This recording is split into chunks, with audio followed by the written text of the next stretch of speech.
Good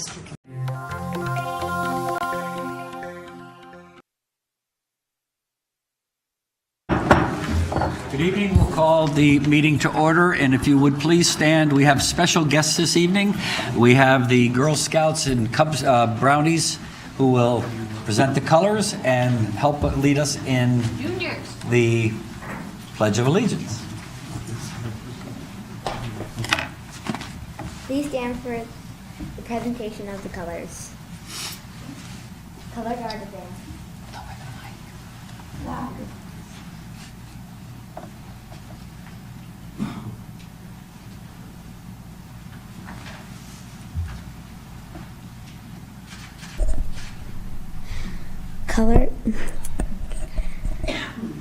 Color guard present the colors.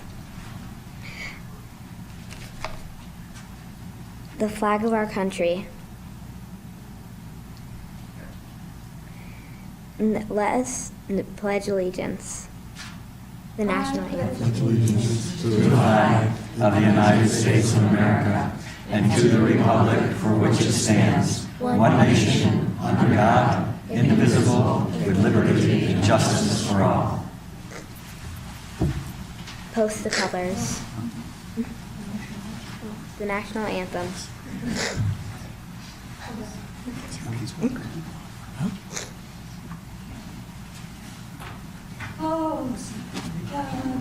See by the dawn's early light, what so proudly we hailed at the twilight's last gleaming, whose broad stripes and bright stars through the perilous fight, o'er the ramparts we watched, were so gallantly streaming, and the rocket's red glare, bombs bursting in air, gave proof through the night that our flag was still there.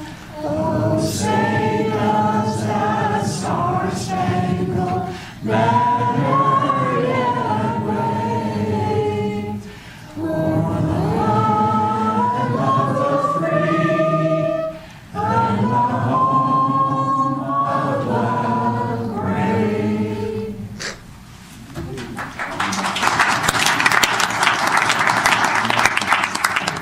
Color guard, post the colors.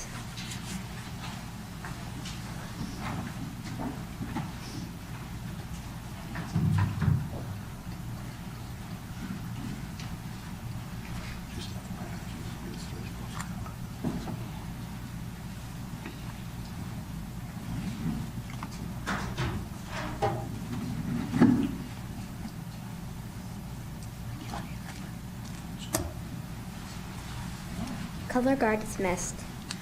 Please be seated for the reading. So you can read the proclamation. And one of our scouts will now read a proclamation. I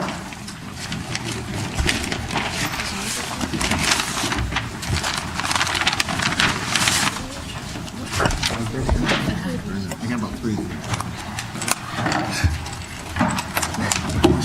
I think I can put 2 sentences. Proclamation, Girl Scout Day, March 12, 2019. March 12, 2018 marks the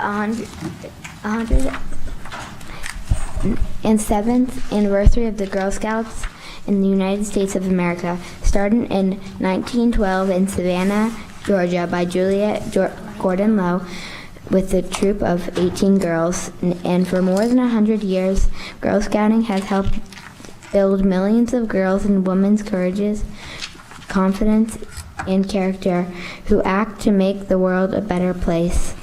And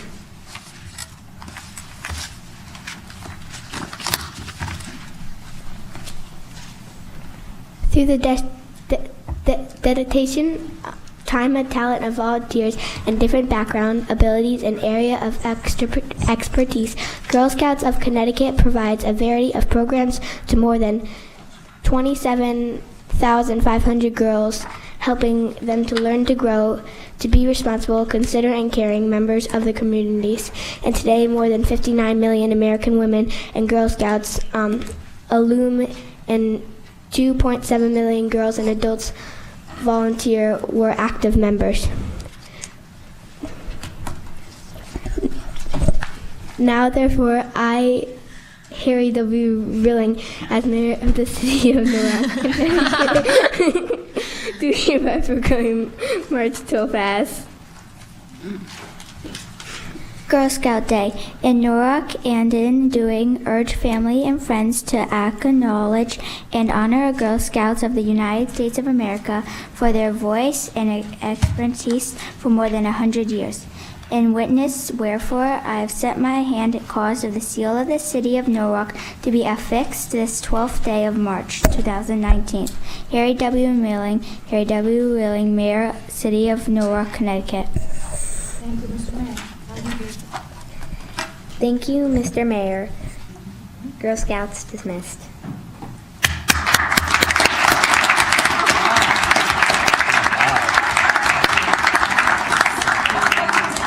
Thank you. This is actually my favorite kind, but I know I have to share it with the rest of the council, so we know that.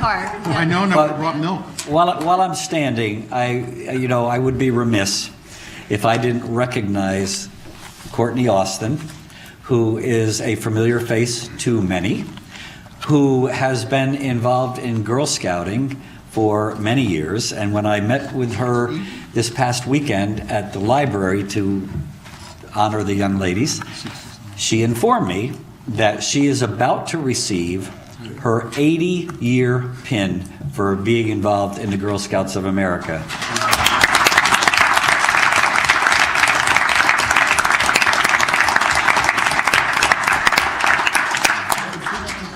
There is no doubt in my mind that you've touched many lives and helped shape many young ladies, so thank you. I've enjoyed it every minute of it. Yes, yeah.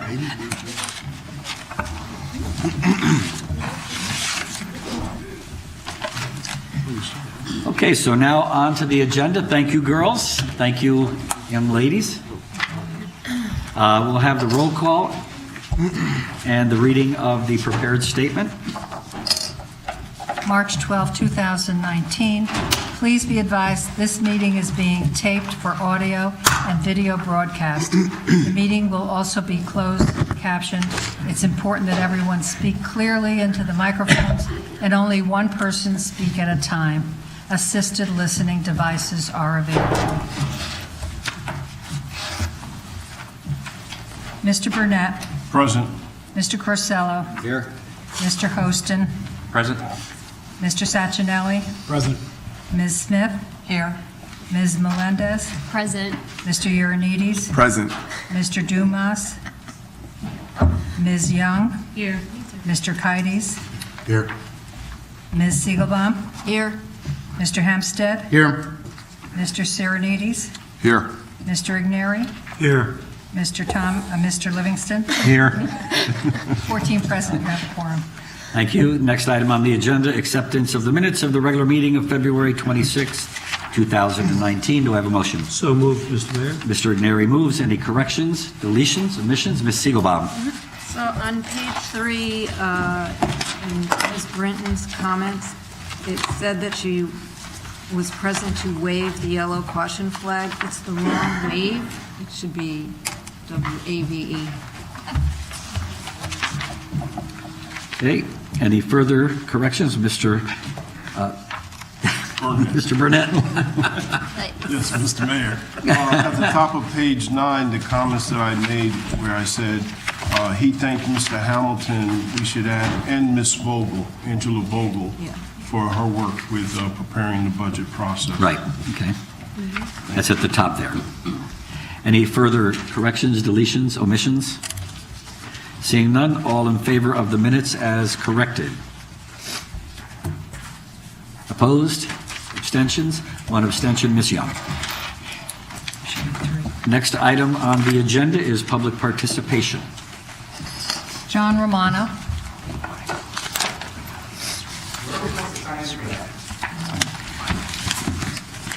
The comment period, if you would say your name and address, the comment period is 3 minutes.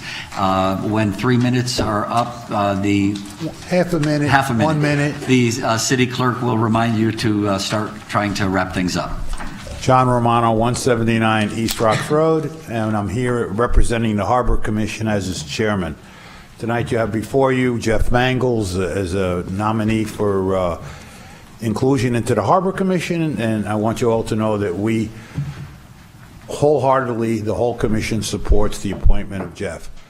Furthermore, we still have another opening, so if anyone on the council has somebody that they feel that would be appropriate for us as a non-political, civic-minded, hard-working organization, we welcome applications. Thank you very much. Thank you.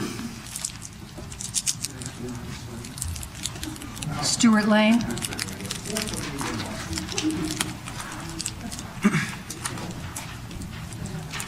I missed the sign-in sheet. Okay. So did a couple other people. Pulled it at 7:32. Okay, we'll write your name at the bottom. All right, is anyone else that missed it? Well, Mr. Milligan, will you let us conduct the meeting and not you? Will you let us conduct the meeting? You were here early enough. We'll conduct the meeting. Thank you.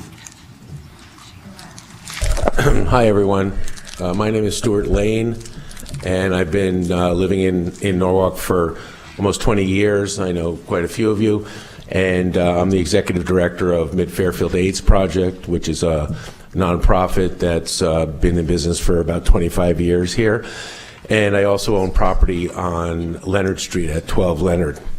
And so I wanted to just talk real quickly about the redevelopment proposal for Wall Street area.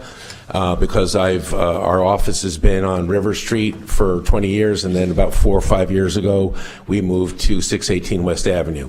And then also with my house on Leonard, so I've been in this area for a long time. It's been really bleak for the last few years, as we all know, since the kind of debacle with the building that that people refer to as different things, and then also the kind of starts and stops with what's been going on with Wall Street. So in order to support some change and to go forward with revitalizing the area, which I think the plan, and I've looked into the plan, I think it's a really good plan, and I think it's much better than what we have now. So I wouldn't say any plan is a great plan, but this plan is good, and I think we really need to support it to get going, to fix this up and make it a really flourishing place in Norwalk that we can be proud of, because it's not like that right now. That's all I have to say. Thank you very much. Okay? Thank you. Morris Gross?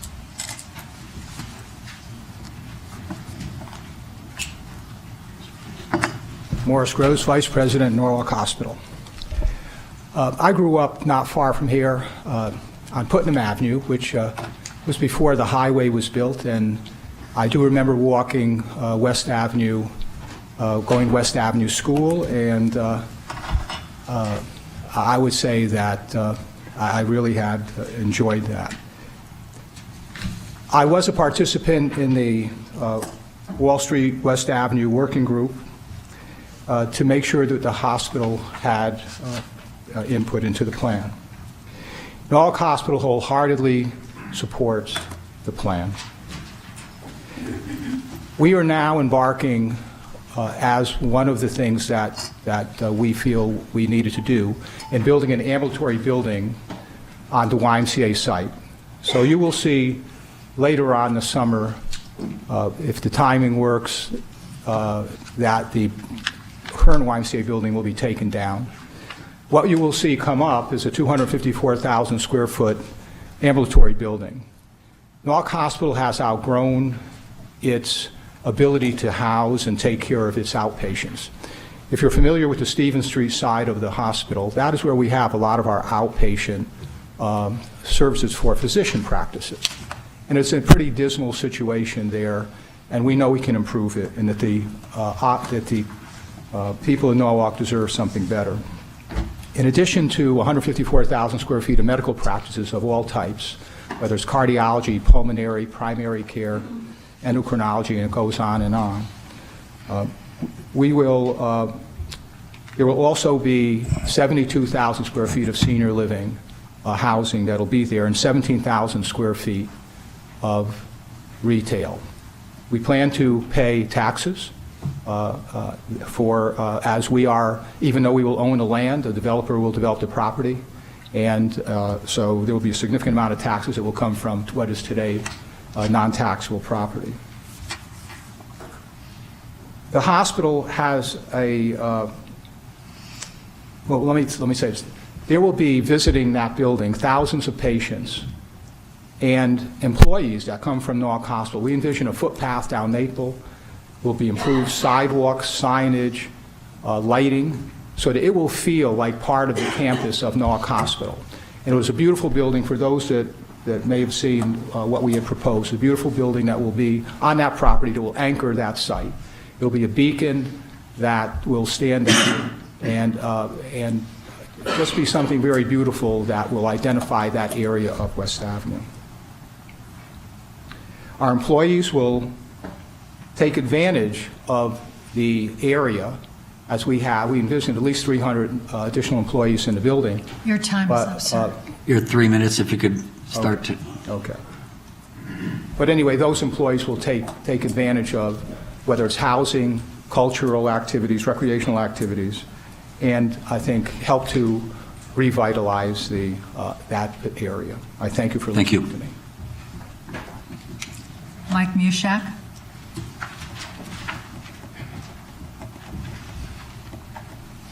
Good evening. I just want to say I timed my words. It's exactly 3 minutes, so I'll tell you when you can start.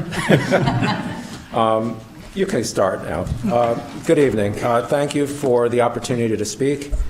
My name is Mike Mushak. I live at 50 Elmwood Avenue. I'm currently serving on the Planning Commission after previously serving for 6 years on the Zoning Commission from 2009 to 2015. I speak tonight as a private citizen, not for the Planning Commission, but I do want to say that in December, the Planning Commission voted unanimously in favor of the plan in terms of its consistency with both current and future POCDs, which is now called the Citywide Plan. I'm a licensed professional landscape architect in 3 states, Connecticut, New York, New Jersey, and have a bachelor's in landscape architecture from Rutgers University. I have a strong background in urban planning and have worked earlier in my career for large interdisciplinary planning firms in New York City with projects around the world. And I continue to visit cities around the country as a hobby, often with bikes on the back of my car to explore redevelopment areas. I think I've been to almost every city, over 50,000 people on the East Coast, and most cities in the South and Midwest. I'm not saying all this to impress anyone, but just to say that I know good planning when I see it.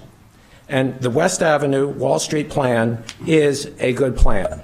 Actually, I'm supposed to be holding it, but I left it over my seat, but it doesn't matter.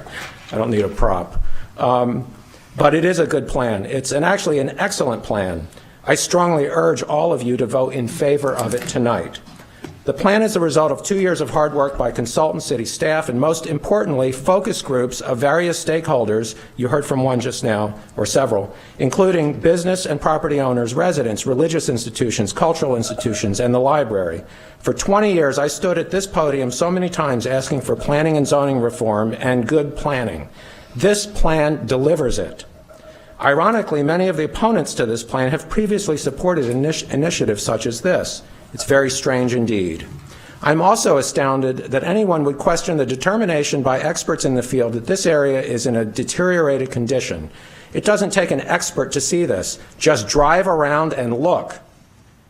Empty storefronts and crumbling facades and empty sidewalks look pretty darn deteriorated to me, especially when compared to our bustling Sono neighborhood where I live and own a business. The redevelopment agency has pulled off a miracle in Sono, adding hundreds of residential units and infill projects that add to the historic character without destroying it. The residential component added the critical mass needed to support a vibrant urban scene and many thriving businesses. The critical mass of residents that save Sono is what is missing on Wall Street, and that is what the plan addresses directly. But don't take my word for it. Take my friend Dana DeLisi, owner of the Silk Touch on Main Street. She commented recently that she is sick and tired of waiting for something to happen in this part of town. I agree with her along with the nearly 90,000 other people in Norwalk, except, of course, for the few loud opponents in this audience, who I think we can all agree by now have some self-serving reason for opposing this plan, including plain old-fashioned politics. You're at 3 minutes, so if you could wrap it up. Okay, and of course, greed. Please don't vote against this plan based on a very limited amount of opposition, no matter how loud or annoying or uncivil it is. Do the right thing and approve this excellent plan for us and for future generations. Thank you. Brian Dietz.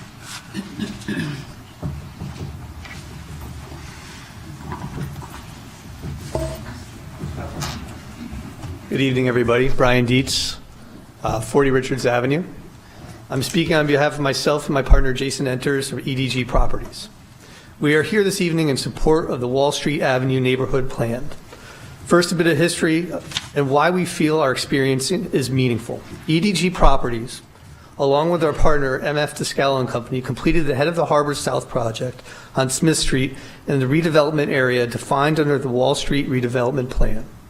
As the project was located in the redevelopment area, we were required to coordinate with and gain approval from the Norwalk Redevelopment Agency during the entitlement process.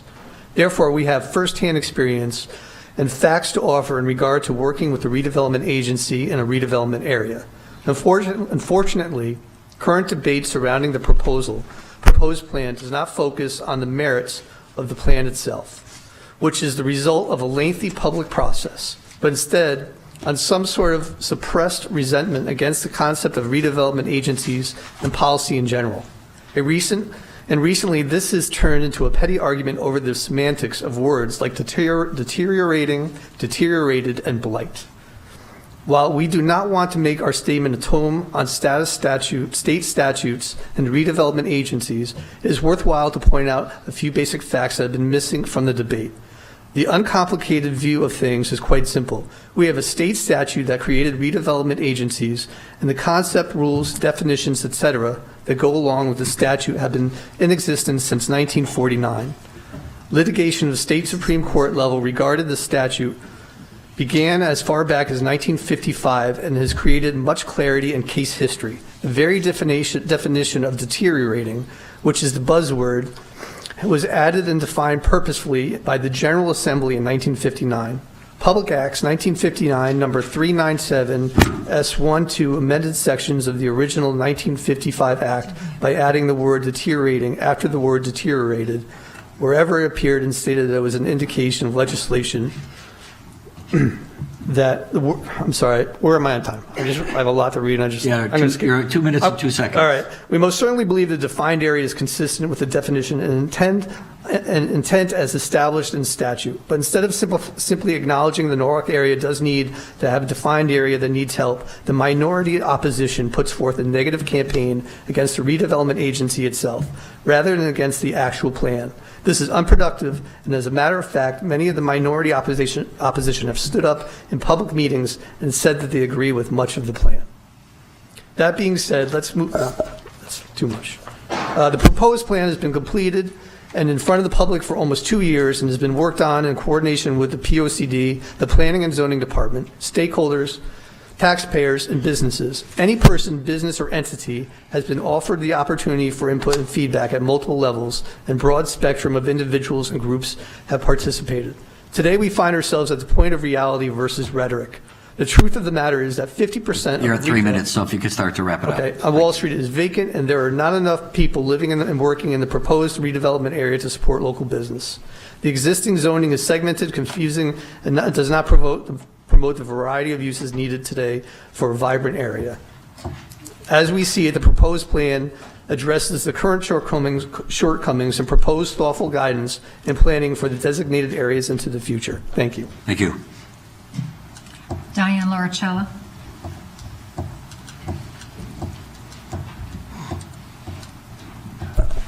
Good evening. Diane Lauricella, 21 Blue Mountain Ridge Road. Appreciate the opportunity to comment tonight. I want you to know that I'm here tonight. My name is on this document as one of the steering committee members. I could hardly remember when I went to several meetings.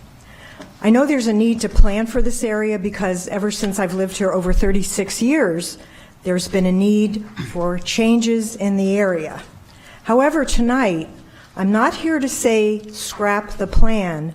I'm asking you, and I know a lot of you, I hope you've had time to read 189 pages. If you have not had the time, I ask that you send this back to committee without prejudice, or at least table this. And I would like a roll call vote for that. I hope someone here has the bravery to do so, not to stymie this, but because some very important questions were brought up. Number one, Mr. McGuire's analysis deserves your review and deserves some scrutiny in comparison to the staff's consultant. This is important. This is such an important plan. I'm glad we have a plan. It's just not ready for prime time. And I'm just asking, and this is a procedure that you all can do, is to table it without prejudice or send it back to committee. And that is because there's several things that still need review. Number two, the public just had access to look at the final version less than 2 weeks ago. In fact, less than a week ago. And I think that's important because I know a lot of you care about public process. And I've tried to be an active member of my society here in Norwalk, and that means that I want to help the redevelopment agency staff, as well as planning and zoning and others, with making sure we get it right. For instance, I'm very happy that, I think due to my comment in one of the meetings on page 14, that the Norwalk River is a prominent asset under river designation. The thing is, this river is an urban river, so I'm going to help Tammy and others find other designations, because there is no way that this river would ever get federal wild and scenic river designation. I know they aspire to that, but we're talking about Farmington River. River's up in Litchfield County. It doesn't connect. So I just want to help them tweak it. I also know that it appears that we are going too quickly, because tomorrow night there's a destiny for a vote under redevelopment agency. I'm going to be asking them the same thing. Have they all read the latest revisions? And why don't we have a public hearing?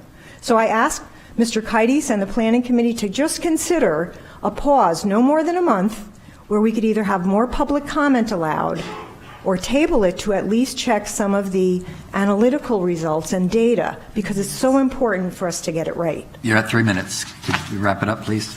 Yes.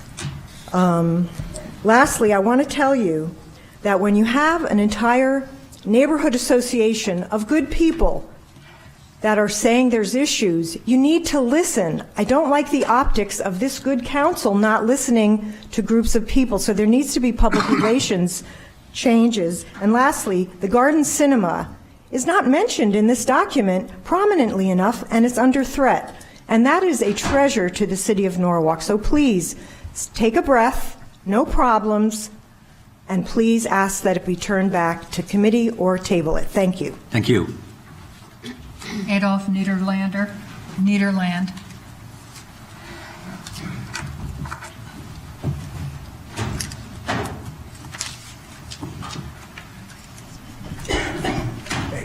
Adolf Niederland, Silvermine. I can't, let me just say that the mechanics of the plan, the design of the structures in the plan are not good. They are buildings built square to the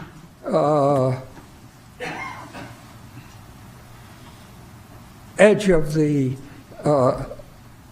sidewalk, doesn't allow for recessed street side dining during the hot summer. It's a, if you'll pardon the expression, a pedestrian design of buildings. So that's just the mechanics.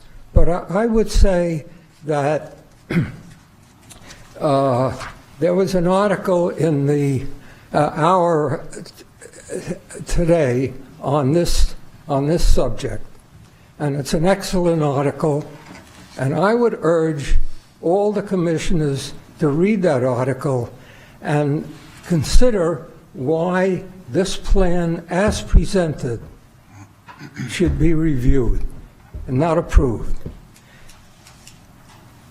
My own thinking is along a slightly different line. The people of that area, 180 folks, showed up at the POCD meeting in October of 17. A majority of them, by a large edge, said no more high-rise or not high-rise, just a slightly different design, multi-story, mixed-use residential in this area. Now, this committee, it seems to me, has to take into account what the residents of the area want or don't want. I don't think it should be imposed upon them. The history of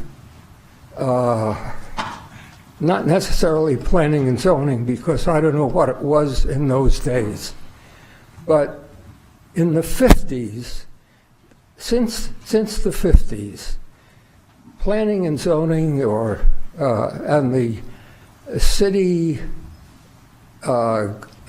governance have had a sordid history of not recognizing what the You're at 3 minutes now, Mr. what the Ranieri. residents want. Well, okay. I'm suggesting that this plan is flawed. It doesn't represent what the residents want, and I don't think it should be imposed. And consider that the planning and zoning history, with all of the mistakes that they've made, have cost the city millions. And I think it should be reconsidered and tabled for a while and rethought. Thank you. Thank you.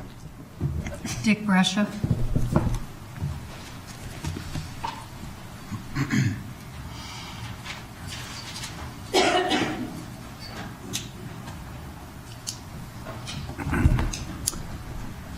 I'm Dick Brescia, 136 East Avenue.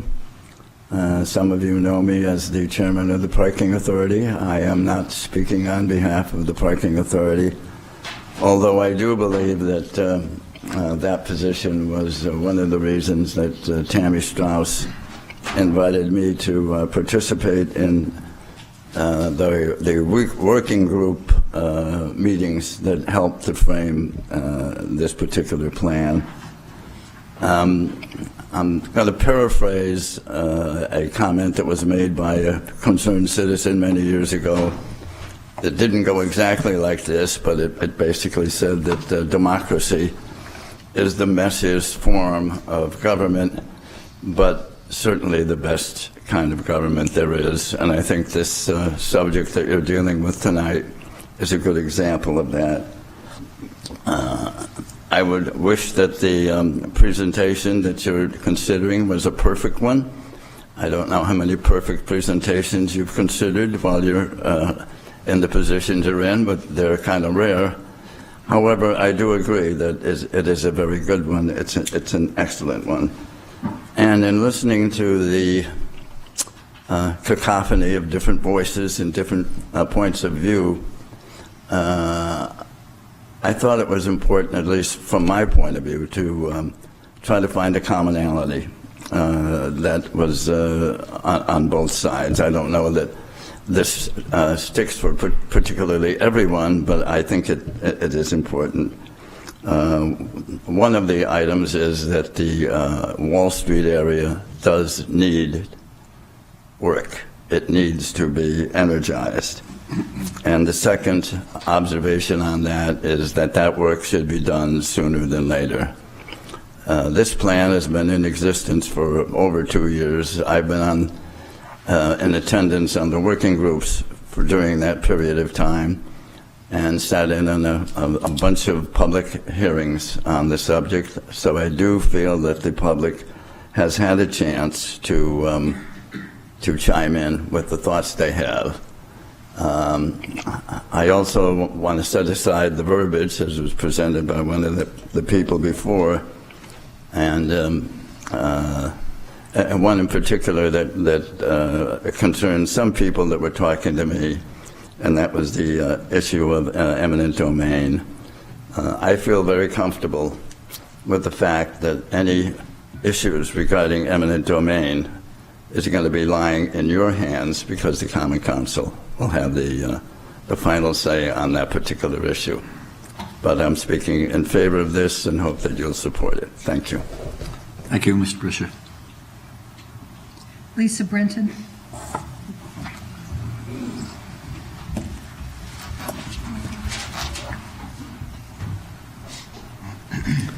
Good evening. Lisa Brinton, 24 Highland Avenue. Some points have been raised about, Wall Street needing to be cleaned up and developed, and I echo that. The 20 years that I've lived here, I've been waiting for that to happen. So this isn't just a recent phenomenon that we're all of a sudden going to fix Wall Street. The question here is whether or not we think government can fix it or whether the private sector can. I'm here tonight to ask the council to delay the vote on the Wall Street redevelopment plan until you fully understand it. My main concern is over the shroud of secrecy surrounding this plan and many of our bad land use deals that the city's been involved with over several years, starting with the mosque, Fire Tree, and POCO. It's been very difficult for the public to keep up and determine who is in charge or driving this latest redevelopment plan. Is it the Planning Commission? Is it redevelopment? Is it the Common Council Planning Committee? Or is it the mayor's office? A cynical individual, or naysayer, as I've been accused of being, might think it's part of a deliberate campaign to confuse and wear down residents and taxpayers. Despite many of the speakers here tonight, it is very much inside baseball. Employees or appointed people speaking as private citizens, but not actually private citizens. The lack of transparency with this administration over land use cannot be overstated. The public has never seen an accounting of the millions of taxpayer dollars lost with POCO. Given the failure of that project and the inability to manage the risk and the negative impact it had on the local economy, I do not trust the same third-party agency or even this government to execute, manage taxpayer risk, or look out for residents. Those most directly impacted, the businesses in the Wall Street Neighborhood Association, have valid concerns about eminent domain takings and the redevelopment agency's interference over organic growth in the area. 2 recent eminent domain takings by the city resulted in a 20-year stagnation of 957, where private property was taken and then ultimately put back in the hands of another private developer, where the last mall in America is being built, and where it won't be producing its fair share of property tax revenue for nearly a decade, despite the strains it's going to place on our infrastructure. The other taking was of some land, I believe also a parking lot associated with the police station. That resulted in a 10-year lawsuit, and the Connecticut Supreme Court settling against Norwalk last year for $1.6 million. And I believe taxpayers picked up that bill. Mr. Livingston, you and I had a conversation several months ago regarding my lack of confidence over the Innovation District and the council picking winners and losers on tax credits. Despite 95% of our revenue coming from our land use, we appear to have very few, if any, people knowledgeable about commercial real estate representing the city or taxpayers. How many of you on the council can honestly claim to understand the differences between federal, state, and local tax credits, or have seen a return on investment on various worksheets relevant to what will benefit Norwalk? I know you're all going to vote on this plan tonight, and you're going to vote it forward. Everybody in this room does. Your 3 minutes. I just want my comments read into the minutes so that they're a matter of record. Thank you very much. Thank you. Alan Weber.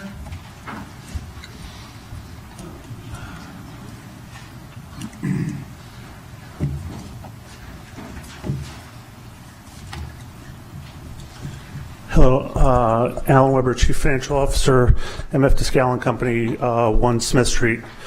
As many of you know, we recently completed about a year ago the head of the harbor development, at 1 Smith Street, which is within the plan area, and our offices have been located within this area for 30 years, and Michael DeScala has been part of Norwalk and this area for the better part of his entire life. And our company has seen parts of Norwalk grow and parts of Norwalk stay stagnant for a long time. And as far as, especially the Wall Street part of it, our company is very much for the redevelopment plan and hopes this goes forward, because outside of, frankly, our development, which has helped some, not much has happened at our north end part of this.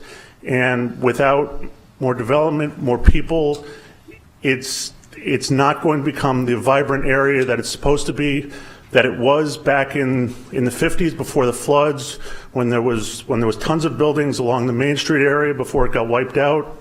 And we know the area just needs people is the most important thing.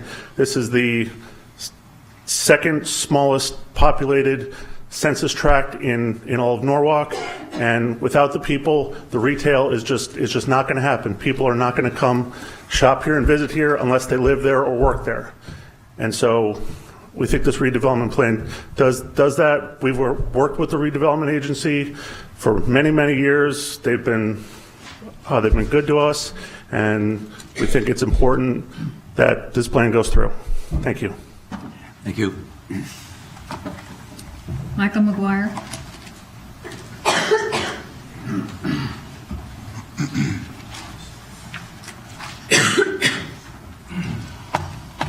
Good evening. Michael McGuire, 64 Wall Street. My wife is going to be passing around, like many names. We'll go around the front. Nance, go around the front. Go around the front. Yeah, come around the front. Yeah, you know. Okay. She's passing around data, and that's been what's missing from this analysis for a while. And so I put this together just to kind of give you guys some ideas. The data in the reports is generally dated. And by the way, I just got to say, I am all for DeScala. I'm all for development. I'm all for tax credits. I'm all for any type of redevelopment, revitalization. I've been here since 2001. I know what this area is going through. So I'm for it. I just think there's a fundamental thing that's missing here, and that's everything here hinges, everything in this plan hinges upon the redevelopment agency being able, or you guys being able to clarify this place as being blighted or deteriorating. But the case is that's not the fact, and I'll run that through you. So what you have there is a bunch of market data. The first 2 pages are important. Here's what I did. So the other plans, the Harriman Report, the RPA, don't make any sense, and your assessor agrees with it. Doesn't make any sense. It's really a flawed analysis. His values are going up.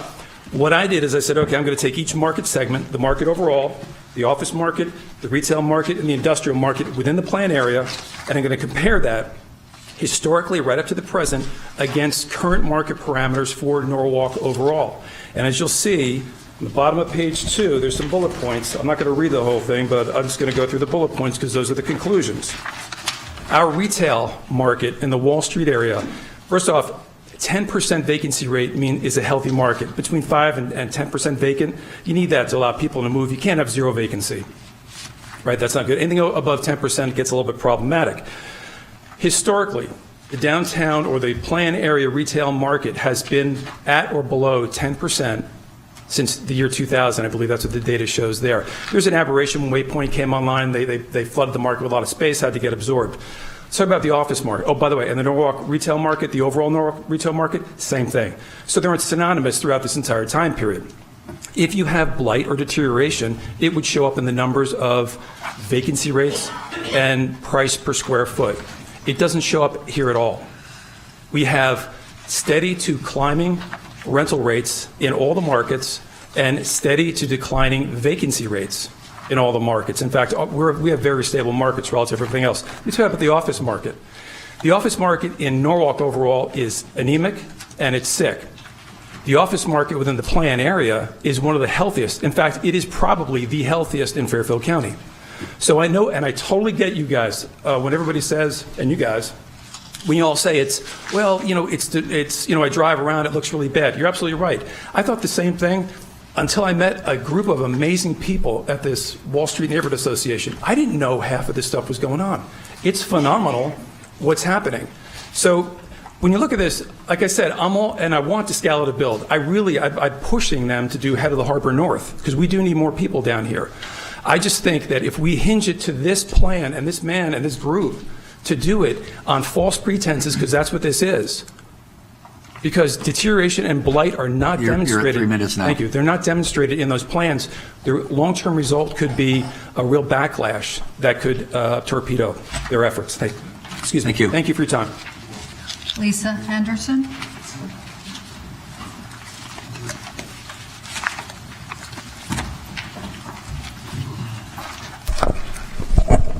Thank you. Good evening.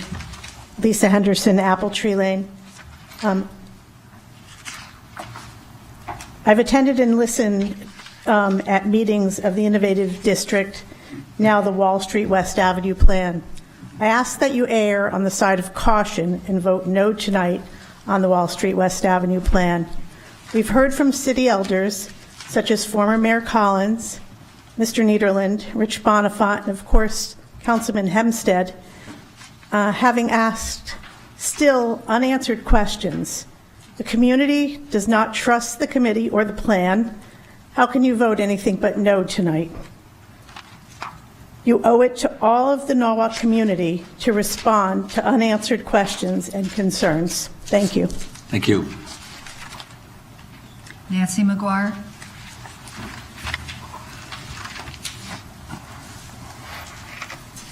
Hi, Nancy McGuire, 64 Wall Street. If possible, I'd like my comments read into the minutes. I'm here to encourage you guys to have further analysis of this plan before you vote on it and vote tonight. Vote no tonight. We know that the redevelopment agency can do great work. We know that government and private sectors work together, and they make great developments that benefit both the public and the investors. Those have been happening all over the United States. There's no question about that. The problem that I want to bring up is that a blanket map poured over an entire neighborhood is going to leave the small business owners behind. They will not be able to participate in this plan. If a guy wants to redevelop his property and double the value, he's probably going to have to add more stories on top of his little building. He's never going to qualify for it because he's never going to own the parking area. So he'll get turned down as a default because he won't ever be able to provide the right kind of parking that's necessary to expand his building. So I just want to tell you guys to take that into consideration. Norwalk,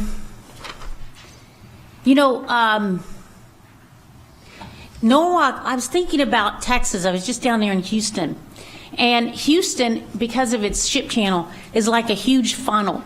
And there's been money poured into Houston for the last 100 years. And it's like a funnel up there and it just pours in because of the refineries and the ship channels. You know what I thought? Norwalk is the only city in the whole Fairfield County that's going to have the potential to really bring in revenues from the other parts of the state in the New York area. Because you guys are going to have the biggest mall in the whole area. People love to shop. Maybe these people don't like to shop, but I know people all over the United States love to shop. They will come in from other counties, and they'll come down from the north and from the east, and they'll be shopping. But you know what? Your Wall Street area also has the potential to bring in revenues from the entire region. And I'm talking about the tri-state region, because you've got Mark Allen, who's a music producer. You've got Sonos Studios. We already have famous people practicing there. You've got Frank Farrakher with the Wall Street Theater. This is some of, they're already bringing in national bands next week if everybody wants to come out and see Marshall Tucker. They'll be there. But I'm just saying, with our new film festival, with this Wall Street, with this Norwalk Film Festival that we're planning, this has a potential to really bring revenue in. If y'all put a big blanket over the entire area and say this is blighted, you're going to continue to deter small investors and individual investors from coming into the area. They're going to say, I'm not buying that. And the other ones who own their properties, they're going to wait for the deal with the government. and they're going to hold, and they're going to wait, and then they're going to accumulate properties. That all takes a long time. So I just want to encourage you guys just to think about Wall Street. Think about the gem that you have there. We want to be able to You're right at 3 minutes. encourage a lot of investors to come in. I want to say one last comment on Sono. You know, Sono does have the great big square buildings, but when you talk about the cost to build those buildings, they can only build 2,000 square foot retail boxes at 25 a square foot and higher, with a $10 or $10 to $12 per square foot expense that's got to go on top of that. The only people they're going to attract in Sono, it's very hard for local restaurants to make it down there because of those high rents. Keep that in mind, because Wall Street can still attract, you know, unique, interesting businesses, small businesses with lots of character. And with that, I'll just say thank you. Thank you. Jason Milligan.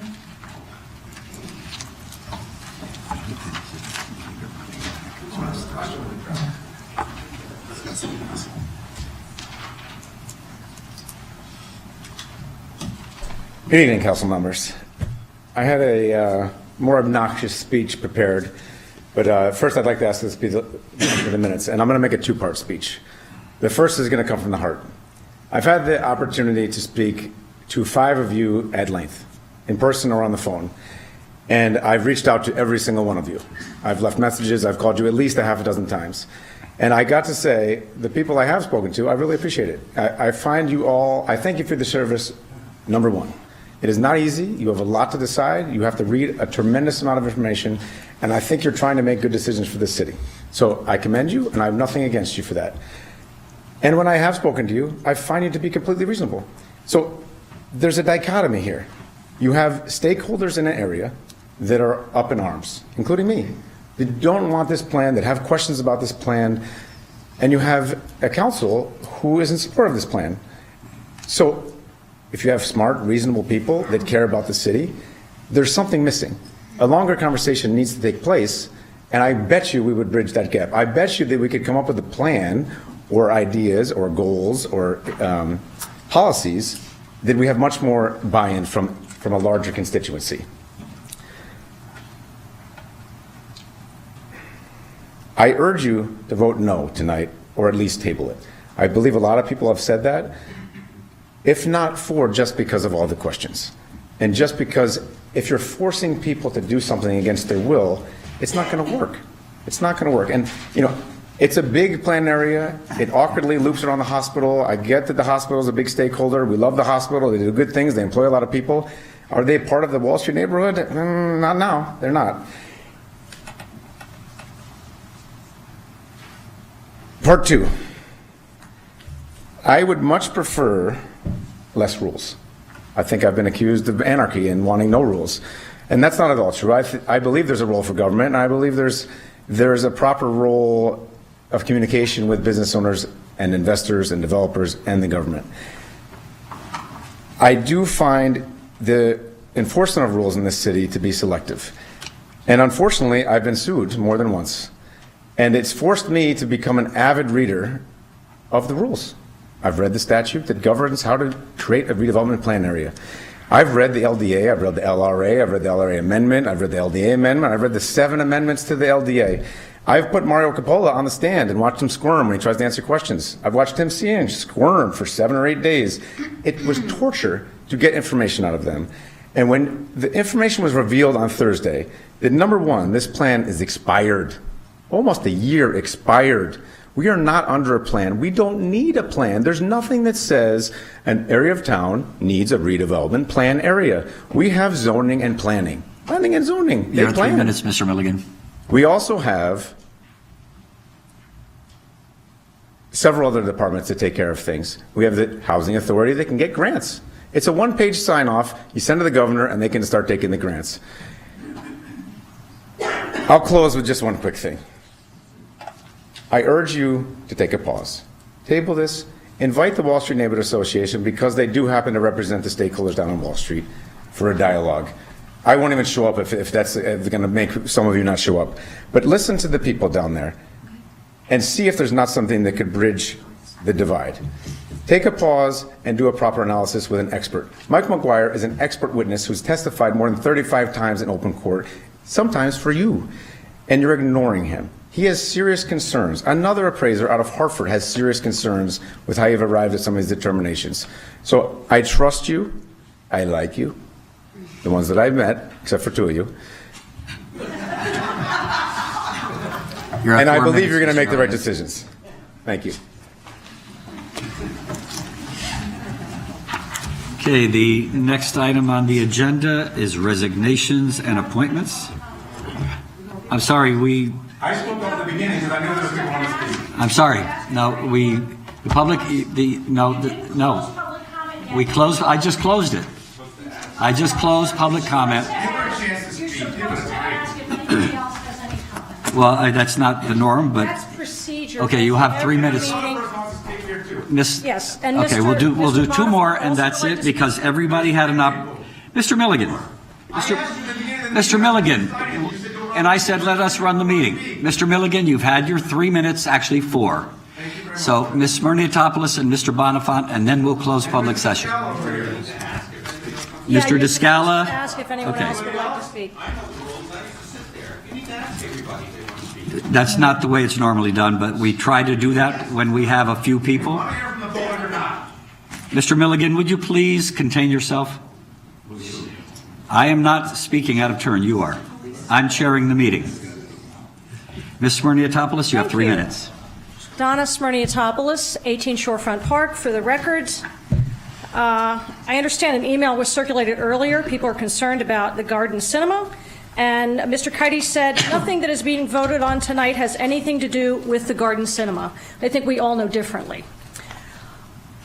So, Tim Sheehan recently testified in court that the redevelopment plan for the Wall Street area expired in June of 2018, around the same time the redevelopment agency in the city filed suit against Jason Milligan. Last January, the redevelopment agency and the mayor's office were getting a little desperate to settle on a preferred developer to resume the work begun by POCO. Mr. Sheehan knew time was running out. In January 2018 email to Mario Coppola and Leisha King, Mr. Sheehan wrote, "As we all know, JHM has very strong ties to the Malloy administration, and time is ticking on that clock. While I may disagree with JHM on certain issues, his point that this project needs to be reactivated under this governor, I fully agree with. We need to get this thing finalized and move on." They didn't get it finalized. Malloy's term expired, and so did millions in low-income housing tax credits for preferred developer John McClutchy, also known as JHM. But that's not the whole story. On June 6, 2013, Connecticut Department of Transportation announced their choice of Stamford Manhattan as the state's preferred developer for the Stamford train station.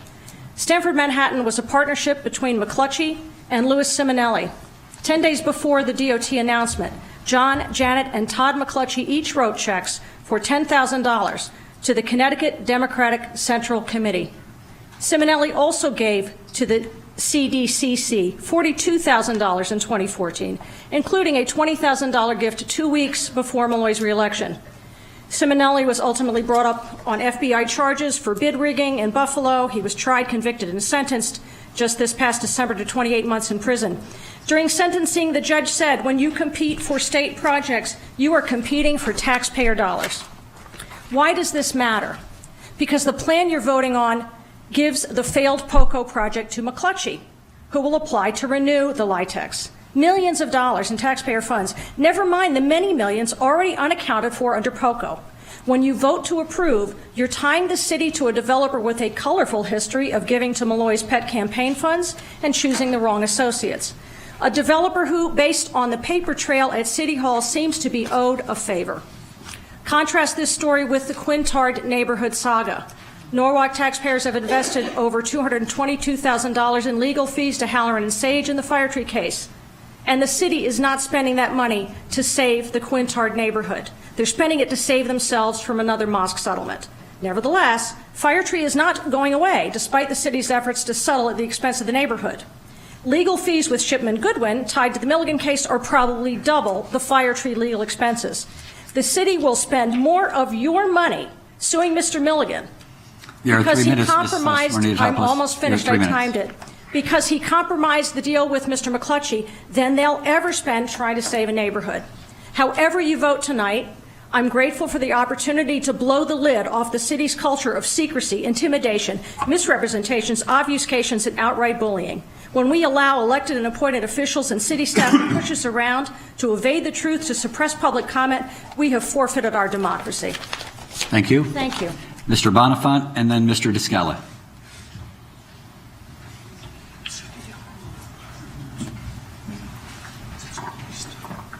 Thank you. Rich Bonifant, 17 Park Hill Avenue, and I can't quite speak that fast, but I got short remarks. I guess I might be in disagreement with some people about some things and agree with a lot of other points that I caution you to be careful about jamming the city with too many residential units downtown in Wall Street. I would much prefer to see activities such as shopping, restaurants, and entertainment that would bring people down there. And if you keep jamming it with apartments, and now I see that micro units, whatever those are, 400 square feet or something, in order to get around the parking requirements. First off, if you keep adding the residential units, there's no place for the kids to play. Our schools are already maxed out, and we're getting to the point where we're taking away parks down in South Norwalk in order to build another school. On a parallel track, you got a innovation tax break coming down in the ordinance committee there, and so you can see where that's going to go, where it's going to be financially advantageous to knock down your one-story building, throw everybody and the small businesses out, and build 6-story apartments down there. The two biggest complaints I hear besides taxes are too many apartments and too much traffic in Norwalk. Do we really think the people who are going to live in these new units won't want a car? No. Is the wastewater treatment plant equipped to handle an infinite amount of sewage? I see that redevelopment is hinting at the power of eminent domain. Well, that's kind of a scary thought because they don't have to answer to anybody, and they keep hiring the same consultant that validates their agenda. Calling the downtown area a slum, well, that's one way to make Norwalk more affordable. Just trash everybody's real estate values by like, hey, Norwalk, your downtown's a slum. Well, that kind of lowers the top end there. So anyway, none of these plans have addressed the question of how many people you want living here when it's all built. If downtown is jammed with residential units and no parking, people will actually avoid the area because you won't be able to move there. Thank you. Thank you, Mr. Bonifant. Mr. Descala?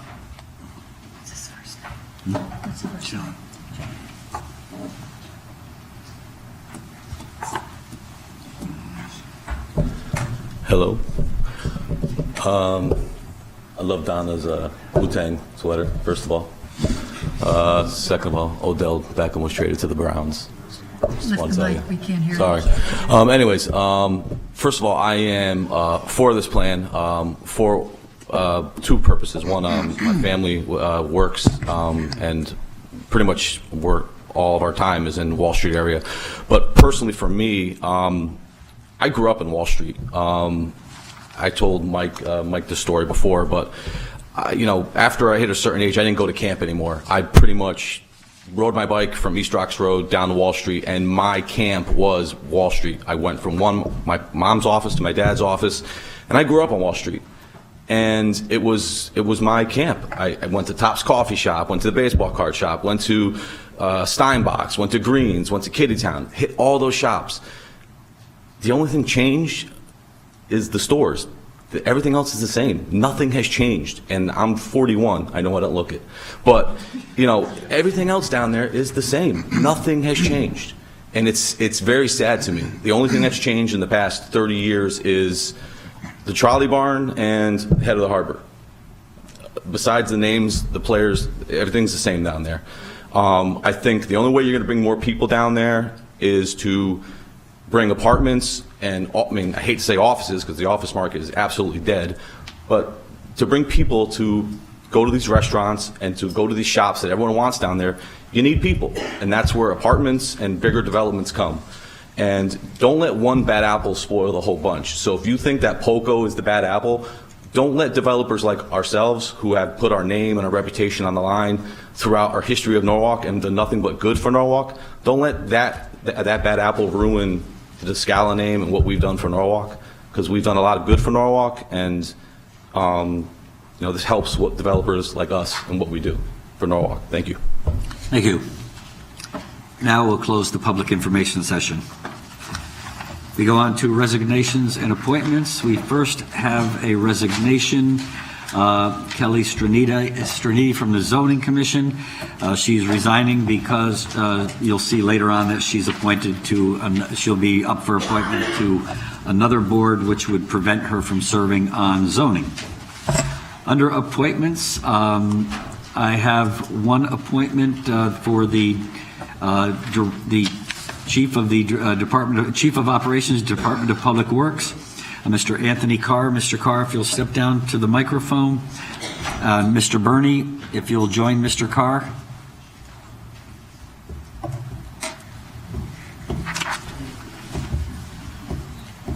Mr. Burney, if you can explain the process that we employed in order to search for a director. We reviewed about 50 to 60 resumes. We had an interview panel that consisted of myself, Chief of Staff Alicia King, John Igneri, and former DPW Director Bruce. And we selected a couple of very good candidates. After that process, the mayor interviewed them and selected Anthony to be the Director of Operations and Public Works. I think that he is an excellent choice. I'm looking forward to working with him. And I think that after I know some of you have met him already. Once you do, you will share in my enthusiasm about him as a candidate. Thank you. I know we also brought Mr. Carr into the caucus room earlier, and last week Mr. Carr met with council leadership. Mr. Hempstead was not able to be there. We invited him to come back, but apparently he wasn't able to. And now we introduced Mr. Carr to Mr. Hempstead this evening and to the other council members. So I don't know if anybody has a question of Mr. Carr before we ask for a motion to appoint him. Seeing no questions, I would entertain a motion to appoint Mr. Anthony Carr as the Chief of the Department of Public Works. Mr. Igneri. I make the motion to appoint Mr. Anthony Carr as head of the DPW. I've had the pleasure to meet with him on at least 3 occasions. He has an excellent resume. He engineering degrees, and he's chief flood engineer and so forth. All those things are great for DPW. But I also got a letter of recommendation from a former councilman of the village of Mamaroneck who worked with Anthony. This person now lives in Norwalk. And he said to me, he wrote to the council rather, he has never given me any reason to doubt his advice or sincerity in always wanting the best for the public. In the time I worked with him, he did not hesitate to deal with tough issues and to work long, odd hours to get vital projects done. When non-engineers such as myself had questions, he took the time to explain them in ways we can understand. Well, that's what the council needs. When a member of the public made it his mission to make Anthony's life miserable, Anthony always took the high road, made sure the man's concerns were addressed, and did not let the abuse affect his work. I think those are attributes we need for the head of DPW. Thank you. Thank you. Mr. Livingston. Yeah, I just also want to endorse Mr. Carr as well. I had the opportunity to meet him as well. I found him and his resume excellent. I was impressed by his work ethic as well as his management style, the way he described it. And I also want to just add one thing of particular relevance to the citizens of Norwalk from the same letter that Mr. Igneri mentioned, as a quote that, Anthony, you excel in issues of flooding. So that's certainly something that is near and dear to our hearts, and I know you're a It is. certified flood plan manager, and I look forward to working with you. Thank you very much. Further discussion. Mr. Hempstead. Again, like the previous appointment, to me, it's about process. I know I'm not alone in that feeling, but I'm probably the only one who verbalizes it tonight. I do appreciate the invite. I always do appreciate the invite to have a chance to come to the table. But as before, I thought the purpose of having Personnel Committee is that it run through before it comes to the floor. There was opportunity. It was discussed at the last meeting. I find sometimes that a little unfair that a chosen few get the chance to talk to somebody or interview and be part of the process versus a committee that is earmarked to at least pass this on to the council. So with that, I'll be much for voting against it, even though I did talk to him. I look at his credentials at the previous appointment, certainly speaks for themselves. But again, I'm about process, and I felt that, again, we missed the mark. Further discussion? Mr. Corsello. I wasn't part of the search process. However, I did have an opportunity to review his resume prior to this evening. It looks like a perfect fit. And then I had an opportunity to speak to him, not alone, but he addressed actually a pretty rough crowd, our council caucus. I really think we got it right. It seems like Thank you. did a good job, and I'm very optimistic. Further discussion? Family, right? Yeah. Absolutely. I would just add one thing, and that is the process that we have used is the same process that was used prior administrations, where the interview process takes place. The mayor does the final interviews, selects the person who he or she feels is best, and the same process that was used in previous administrations, while Mr. Hempstead was a councilman, is also used in this process and every process that we have used during the selections of different individuals. So seeing no further discussion, I will ask for a vote. All in favor of Mr. Carr? Opposed? Abstentions? So 13 in favor, 1 abstention. Congratulations. Thank you very much.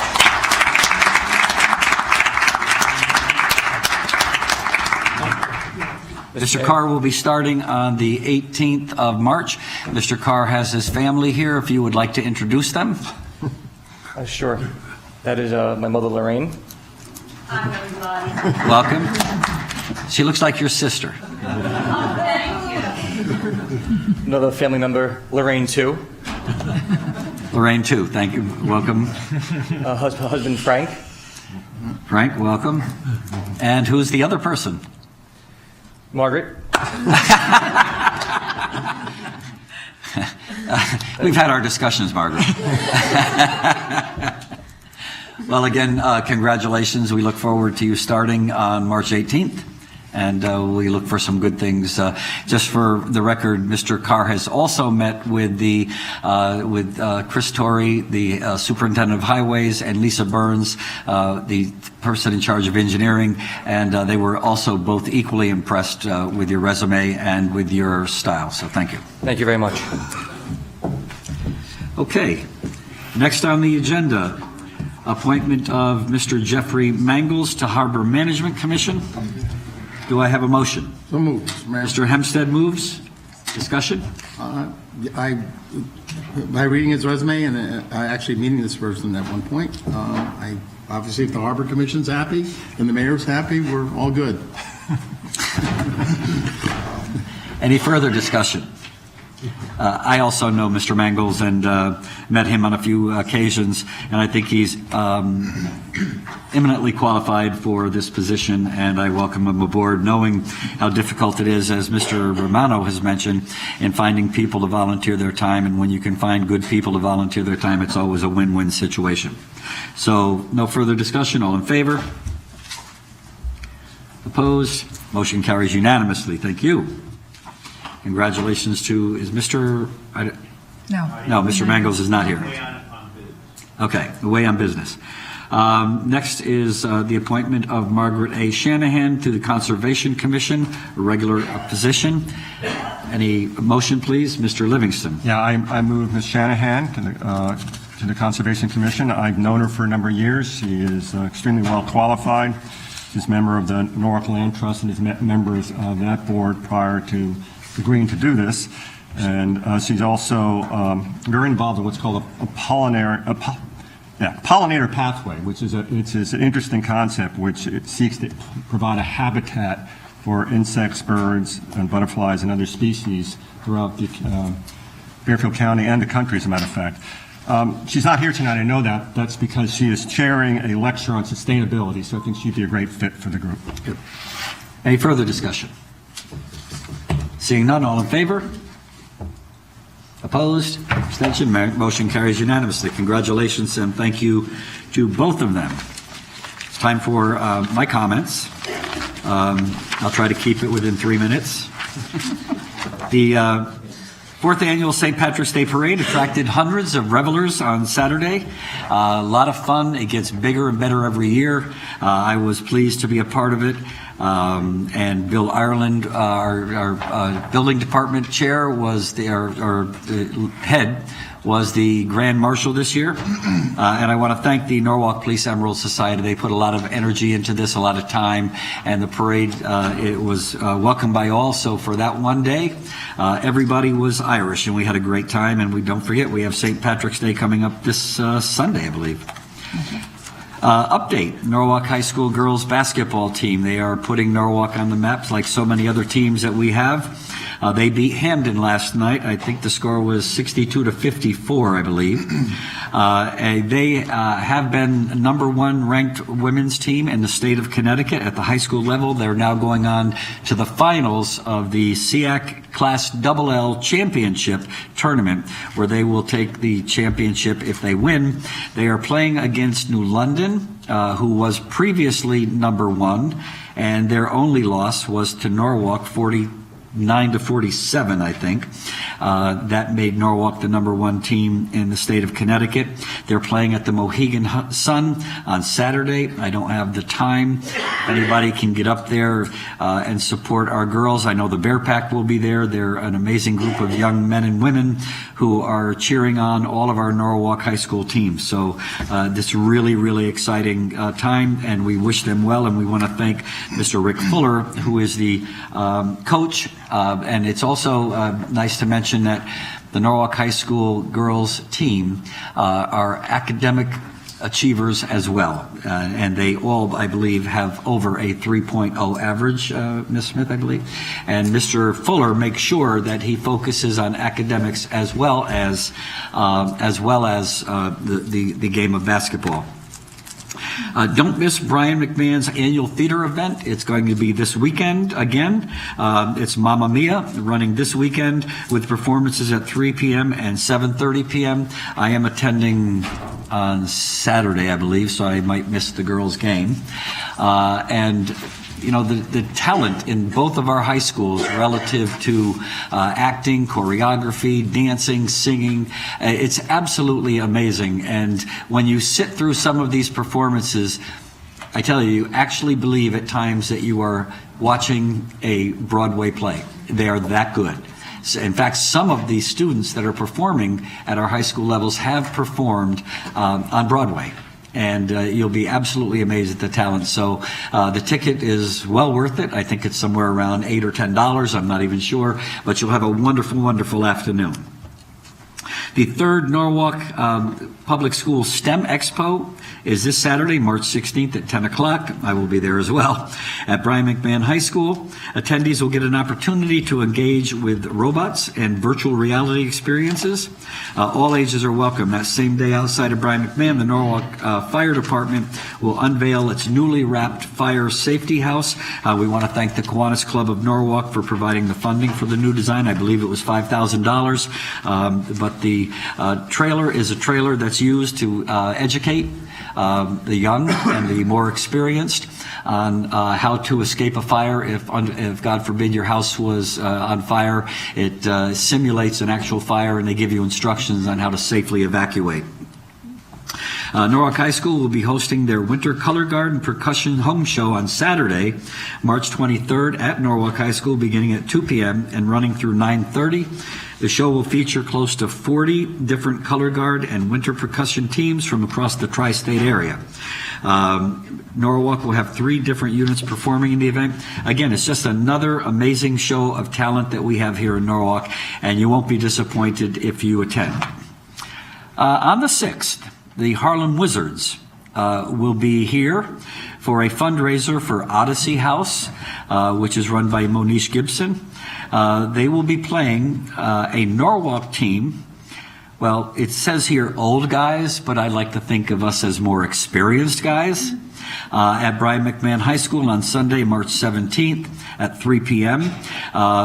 We did this before for Fox Run School with the Foxy Trotters, and it was absolutely a fun day. The kids love it because they bring the kids out onto the court, they get them involved, they have contests, they have shooting contests, and it's really a lot of fun. And by the time I run up and down the court 3 times, I'm taking a deep breath, so the coach will take me out and put me back in after I've had a chance to recover.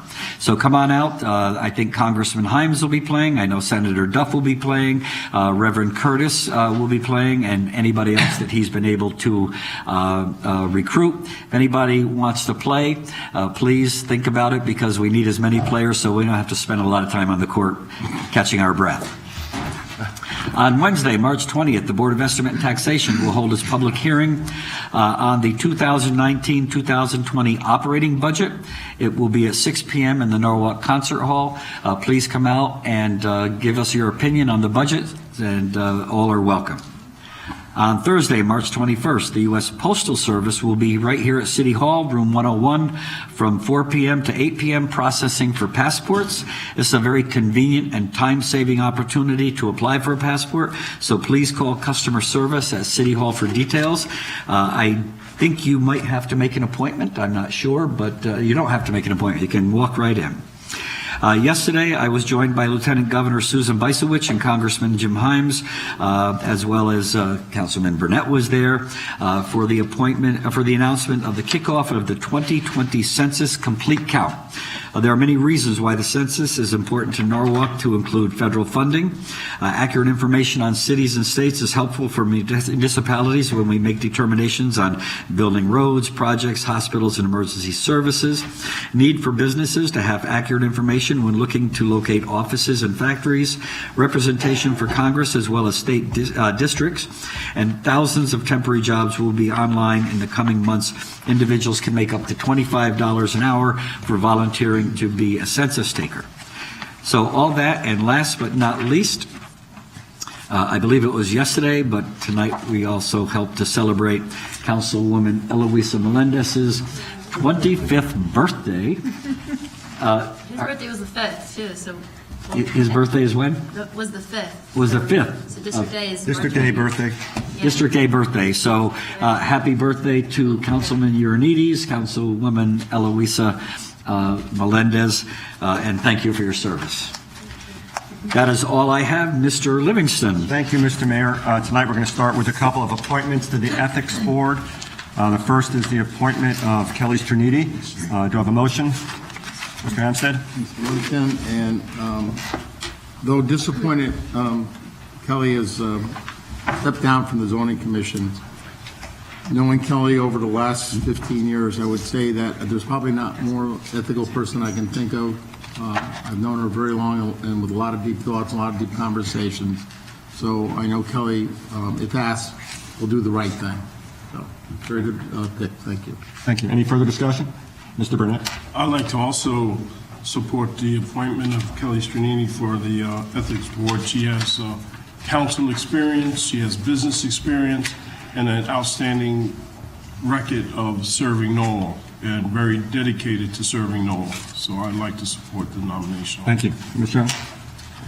I'd like to support Kelly Striniti as well. I had the opportunity of working with Ms. Striniti as the Assistant City Clerk when she was on the council here, and I can just tell you that she carries herself in an ethical way and works in a bipartisan way, and I think that's very important. And just to echo the words of the sentiments of Doug, she is an outstanding person, and I think the best person for this position. So it's a good choice. Thank you. Any further discussion? I just want to mention, this is kind of bittersweet because Kelly was really a good person to serve on the zoning commission with her knowledge of the city. So stepping down is difficult for me to see, but also knowing her ethics and her bipartisanship and her knowledge of Norwalk, and as has been stated, she has the propensity to do the right thing at all times, even when nobody's looking. So I want to thank her and wish her well on the Ethics Commission. All right, there being no further discussion, all in favor? Opposed? And it's unanimous. Congratulations.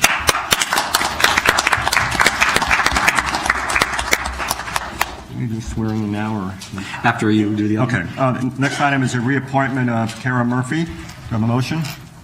Yes, I'd like to nominate Kara Murphy to be reappointed to the Ethics Board. I got to know Kara well when we both served on the Fairfield Judicial District Ethics Committee, which is the grievance committee which reviews ethical complaints against lawyers. I found her to be smart, hardworking, and fair. You see from her resume, she's well respected, not just locally, but on a statewide basis. She's a member of the Board of Governors, the Connecticut Bar Association. She's a delegate to the Bar Association. And her service isn't limited to just her profession. She's been on various agencies which render services to the community. This is a reappointment, not a new appointment, so she has a 3-year track record of serving on the Ethics Board. And I think I know I don't speak just for myself when she and her colleagues recently appeared before the Ordinance Committee with proposed amendments to the city's ethics bill. We were all impressed with the thoroughness and the amount of work that they put in. She's eminently qualified. She does a great job, and we're lucky that she's willing to do it again, and I urge you to support her. Thank you. Any further discussion? I just want to add, echo Mr. Corsella's comments, that I've not really known Ms. Murphy other than when she came before the Ordinance Committee. And I, too, was very impressed with the amount of work and diligence and thought that went into her materials that she prepared. So I strongly support her as well. And there being no further discussion, all in favor? Opposed? None? Unanimous. Congratulations. Is Kara here? I don't know. Yeah, she's in the back. Oh, Yep. you both come down then, please. Just-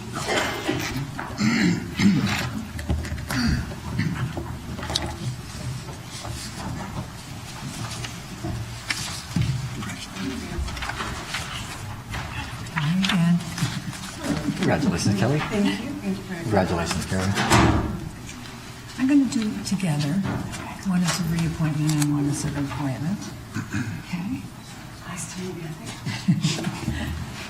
you. You, Kara Murphy, having been reappointed, and Kelly Straniti being appointed as a member of the Ethics Board of the City of Norwalk, do solemnly swear or affirm that you will faithfully and impartially discharge the duties of said office according to your best skill and judgment, so help you God, upon the pains and penalties of perjury. I do. Kelly, thanks for your service on the Zoning Commission. Here we go. There we go.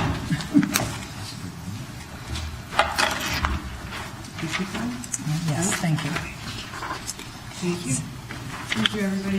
Thank you. Thanks for coming in. You want to sign it?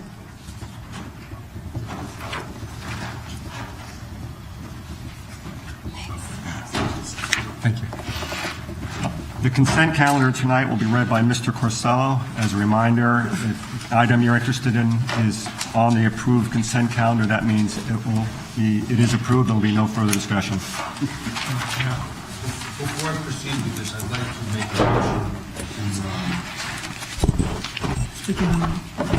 like to make a motion to amend the agenda, suspend the rules and amend the agenda by eliminating items under Parks and Rec, A1, A2, A3, A4, A5, and A6. All of these items deal with technical corrections to actions which were previously taken. There's no A6. Excuse me? You said A6, I mean A5. No A6? Well, then we don't have to eliminate it. All of these motions are technical corrections to actions which were previously taken by the council. Subsequently, there's been discussion and an opinion elicited by the law department indicating that it is not necessary to make these technical corrections, and therefore I'm asking that they be deleted from tonight's agenda. Mr. Corsello has made a motion to suspend the rules to delete these items. Is any discussion on this?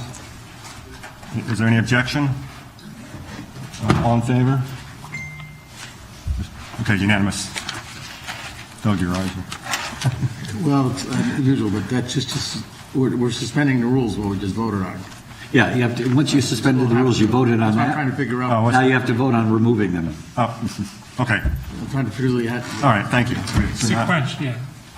Well, I looked at you. Now we vote to remove these items from the agenda. Well, no, now you vote on the consent calendar because you. You already did it, but I would say move on. Move on. We understand the point. You should have voted twice, it's fine. Mr. Corsello, the mic is still a little bit farther away. It's having a challenge here. My motivation was not just so I would have less to read on the consent. Okay. Moving along.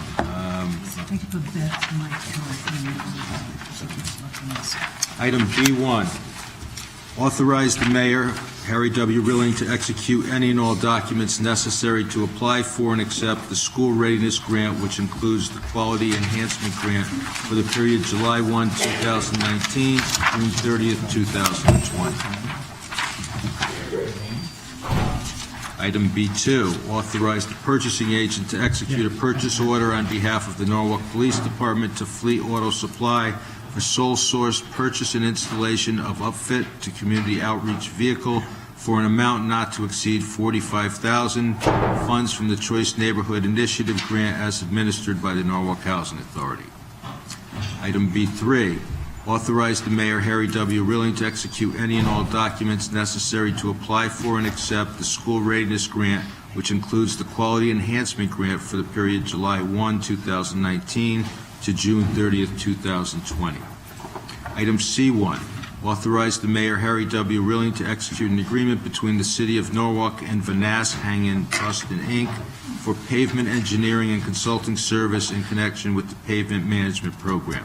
The agreement is to establish a 3-year base period with 2 one-year options, an annual sum not to exceed $250,000 per year, account number as noted on the agenda. Item C2, authorize the mayor, Harry W. Rilling, to execute the project authorization letter for State Project 102-347, Traffic Signal Upgrade Phase 3. Item C3, authorize the mayor, Harry W. Rilling, to execute an agreement with Tigan Bond, Inc. to provide professional engineering services relative to the Norwalk levy for an amount not to exceed $201,100 for construction observation services of both the mall and miscellaneous DPW capital projects. Account numbers as noted on the agenda. Item C4A, authorize Mayor Harry W. Rilling to execute an agreement with Deering Construction, Inc. for project PM 2019-1 pavement management program for a sum not to exceed $4,538,688.50. Item 4B, authorize the Director of Public Works to execute orders on the contract with Deering Construction, Inc. for project PM 2019-1 pavement management program for a sum not to exceed $453,868.85. Account numbers as noted. Item D, D1, approve the request to extend the agreement designating Norwalk Redevelopment Agency as the administrator of the city's annual CDBG entitlement grant. D2, authorize Mayor Rilling to execute such agreement. Item 3, the Common Council recognized that all conflict of interest forms returned by Common Council members state no conflict with the 2019-2020 Community Grant Program subrecipients.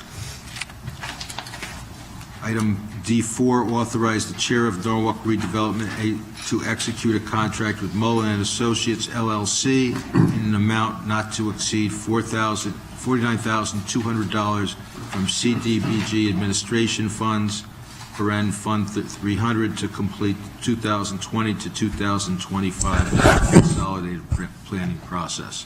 I believe those are all the items on the consent. Thank you, Mr. Corsella. All in favor of approval of the consent calendar with the deletions of items A1 through 5, please signify by raising your hand, saying aye. Any opposed? None. Unanimous. Mr. Mayor, to you. Thank you, Mr. Livingston. Item 7D5, Mr. Kites. Thank you, Mr. Mayor.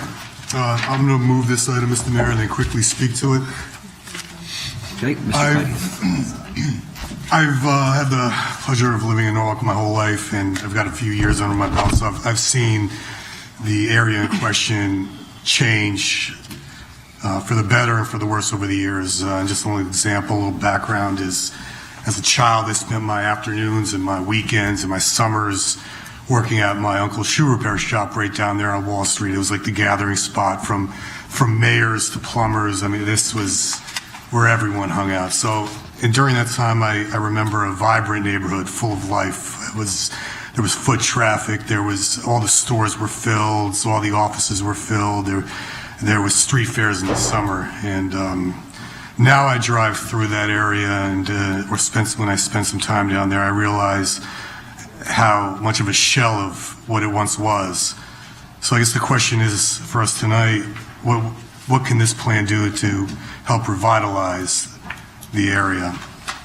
And a simple response to this question, as someone who's been involved in this plan for years and putting this together, is this plan is a vision for the area in the form of a document, is the best way I feel I can describe that. A vision that's based on the collection of massive amounts of data, public input, planning review. And the plan stresses, which is very important,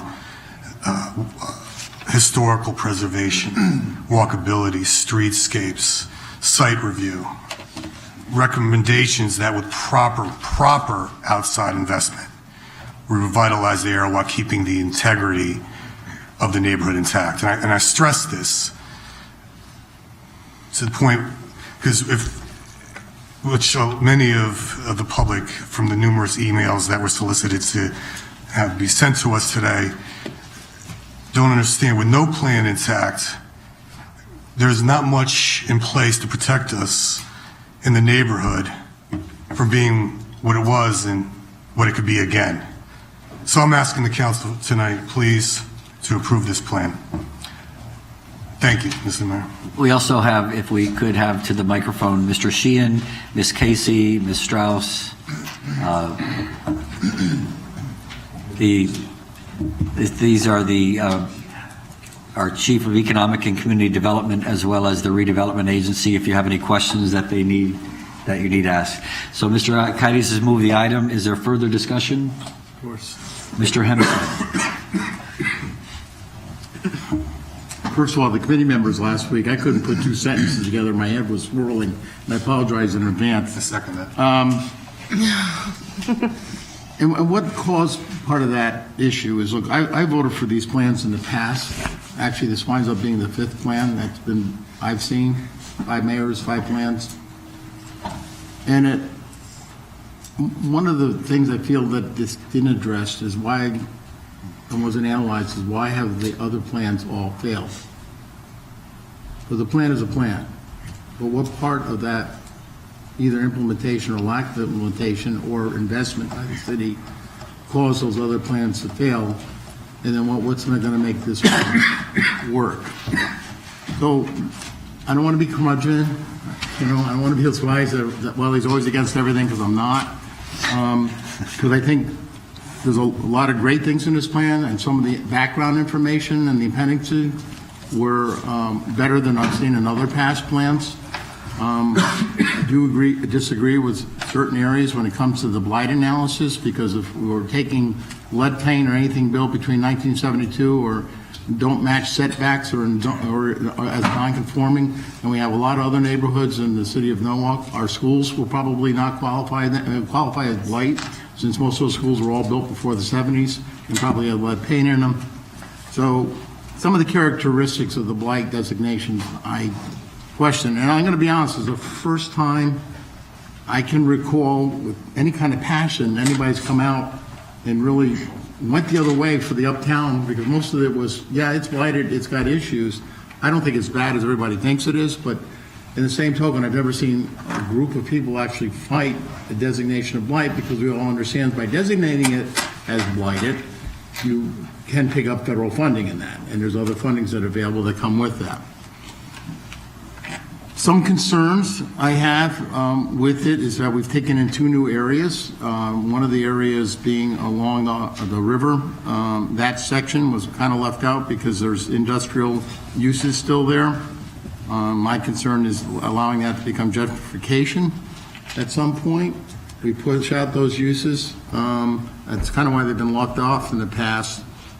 And there's absolutely no disrespect. I was born there. My wife was born there. My kids were all born there. I still use their services today. My wife is very professional. I have nothing but true admiration for the service that Norwalk Hospital provide. But why the Norwalk Hospital of Western Connecticut Health Group suddenly needs to be included, all right, in the zone that we're calling is blighted, I can't figure out for the life of me, all right? Because what that does in their approval processes now, we're adding a layer, understand that, so all these adds a layer of approvals. So everything's now also, it's out of our hands, it goes to redevelopment's hands, it goes to the commission's hands, when they go to all the design criteria and that. We've now added the hospital into that. We've now added the YMCA, which hasn't gone through the zoning approvals and all that, to the list of what needs to be designated. So I'm just kind of curious why an institution like that, we suddenly plop in the middle of this. Is it because they're the biggest employer in the city of Norwalk? I don't know. There wasn't logic in my head as to why that went into there. Some of the housing that we may look at, those 2 and 3 family homes that are around the corners from some of the Waypoint development, we may look at and say, you know what, some of those are a little tired, or they fit the criteria, built before a certain era. But that's affordable housing, folks. That's true affordable housing. So that housing is not going to be a designated apartment, which is market rate. A lot of those could go below market rate. And there's going to be a push to kind of, underneath the guise of the blight part of this, that they will be susceptible to being taken out or whatever. I'm just saying that they become at risk.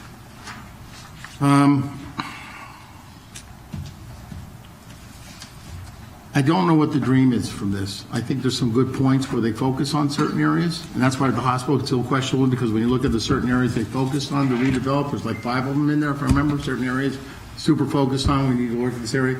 The hospital's not in there. So, again, I think that should be excluded and not included in the plan.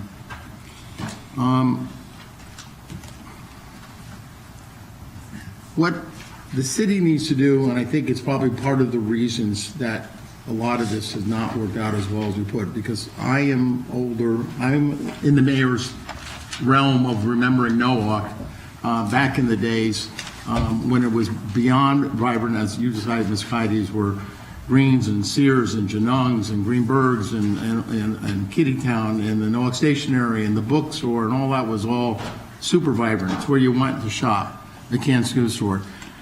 That the city itself over the years, and that's no reflection on this commission and no reflection on Mr. Sheehan or his group, because this has been through 30, 40 years worth of redevelopment agencies and commissions and heads of. I don't think we put enough money into the infrastructure and the pleasantries, streetscapes, and all those kind of issues that probably would have helped attract some people. We did street trees years ago. Public Works Director thought it was a good thing to cut them down and plant new ones, but we didn't maintain them. you know, the bricks kind of went up, nobody ever weeded them, nobody ever took care of them. We've got railings down there on Freeze Park and that, they've been in disarray for years. So part of committing to the plan to me is committing that we're going to spend the necessary capital funding to make some of this stuff happen, because that's what's going to help bring people in town. So I've had some conversation with Mr. McGuire. I know what his profession is, and Mr. McGuire has probably disagreed with me more than most things, and a lot of projects I didn't support that he supported, is worthy of looking at. So I would say that, you know, overall, you know, this is a B-plus plan in the sense of when you look at what they're trying to do and some of the suggestions they do, but we're adding another layer of government again on this. And we didn't tackle that in this plan. We didn't try to figure out, is there a way to simultaneously put this through redevelopment and zoning at the exact same time, and it has to be improved in 90 days like zoning does without getting an extension. That's not addressed in this plan. And then if zoning adopted all this stuff, what do you need the plan for? Then become zoning regulations. It hints at that, that's what it wants, but at the end of the day, that it's trying to put the plan out of business. So I have some reservations. I truly would like to send this back to the planning committee to just take in the comments that were given us tonight. I think they're worthy of at least looking at, and I think having conversations. Look, after the meeting, I kind of stayed, and a couple of the people stayed behind. We got talking about the micro units, and it came, and I was very skeptical. I still am, and you know, you would have gotten your by Jesus moment, they would say, and I had a little bit of mine. Well, Jesus, maybe they make more sense in having a further deep discussion with somebody. So I'm going to be the only one. I get it and all that kind of stuff. So I'd like to make a motion to send this back to the planning committee and allow a little bit more time to address any of the issues, because the plan has only been on the market for 30 days, I think, the revised plan. So you're making a motion to table? Send it back to committee. A motion to send it back to because committee. tabling cuts off today. So further discussion? Plan or Mr. Hempstead's motion? Are we voting on the motion to take? Yeah, okay, so Mr. Hempstead made a motion to, it was not the table, send it back to committee, to the planning committee. So all in favor of that motion? Opposed? Okay, the motion fails. Further discussion? Mr. Holston. Thank you. First, I want to acknowledge and thank everybody who came out and spoke tonight. I thought the comments were very thoughtful for the most part and helpful because I think this is something that does require you know, that kind of interactive interaction between the council and the constituents. I think that one of the things that concerns me is what seems to be an apparent break, I would say, in trust between some of the constituents and either parts of the council or the redevelopment agency, and I think that that's unfortunate, but it gives us an opportunity to address some of those issues and make sure that everybody is, you know, fully aware of what exactly, you know, is being voted on tonight. I mean, I just think that there may be some misconceptions. For example, a lot of the emails that I received today were concerning the fate of the Garden Cinema. This is one of my favorite cinemas. And to my understanding, having gone through the plan and discussed it, that is not part of what's being voted on tonight at all. So unless, you know, I may be corrected. But I just think that, you know, in those cases, I understand the passions that people have, but they should be very aware of what's in the plan and what's being voted on. It has nothing to do with the Garden Cinema. Concerns about eminent... Please, nothing from the audience. You've had your opportunities. Let the council people speak, please. I love the passion, though. I think concerns about things like eminent domain, for example. Again, I think they're very valid concerns, and I want to make sure that people who are here, who are not even able to be here, but who have very passionate concerns about these, it needs to be addressed. I mean, again, having gone through the plan and talked about it, it doesn't make any changes to the process by which eminent domain is handled in the city of Norwalk. There's a process that exists now that will be unchanged whether this plan is passed or not. Again, I could be corrected. Questions, for example, about municipal tax credits that one of the speakers mentioned tonight, that quote-unquote picks winners or losers. There are no municipal tax credits included in this plan, again. Just to make sure that, I want to make sure that I know what I'm voting on, but I also want to make sure that the public is very aware. There may be opportunities or instances where you hear something and you're like, oh my God, I don't want that to happen. But I just want to make sure that there's full transparency and people understand exactly what's in this plan and more importantly, what's not in the plan. We also have, again, if anybody has any questions relative to the plan that they want to address any of the issues that were raised this evening, we have Mr. Sheehan here, Ms. Strauss, and Ms. Casey. We'll certainly be able to answer any questions that you have. So further discussion. I actually have a question. Ms. Smith. It was a question that, a comment that Ms. McGuire had brought up about hindrances to small business. And that was not something I saw in the plan, any type of hindrances, but could you address Sure, that? I'll leave that to Jessica, as she's the Economic Development Director. Good evening, everyone. So as you all know, I haven't had the chance to be here for decades, but I have been here long enough to visit the Wall Street area and the West Ave area and to meet some different folks in the last number of weeks. So what I will speak to is more of the value of a plan of this type. So in work that I've done at the local level, regional level, state level, these plans are extremely important. They give a voice to an area.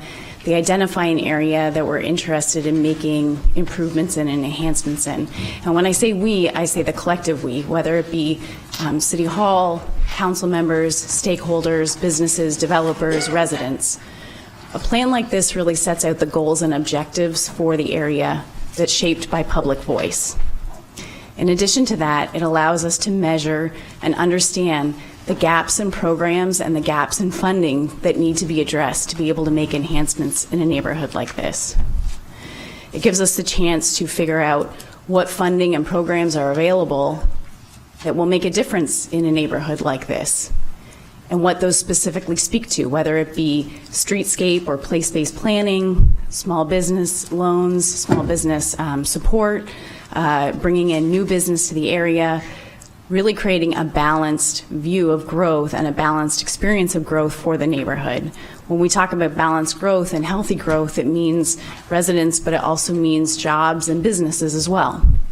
And I think finally, the real benefit of a plan like this is that it actually allows us to provide thoughtful strategy to state and regional and federal governments to allow them to understand that we have a plan in place, that we have a vision in place, that we know the areas that the community cares about, that we also know areas that need to be strengthened, that we know that the historical character of the area is very important, but it needs support when it comes to infrastructure and connectivity and some place-based planning elements, benches, trees, garbage cans, things like that. So as far as hindrances to small businesses, I don't see that this plan has hindrances to small business.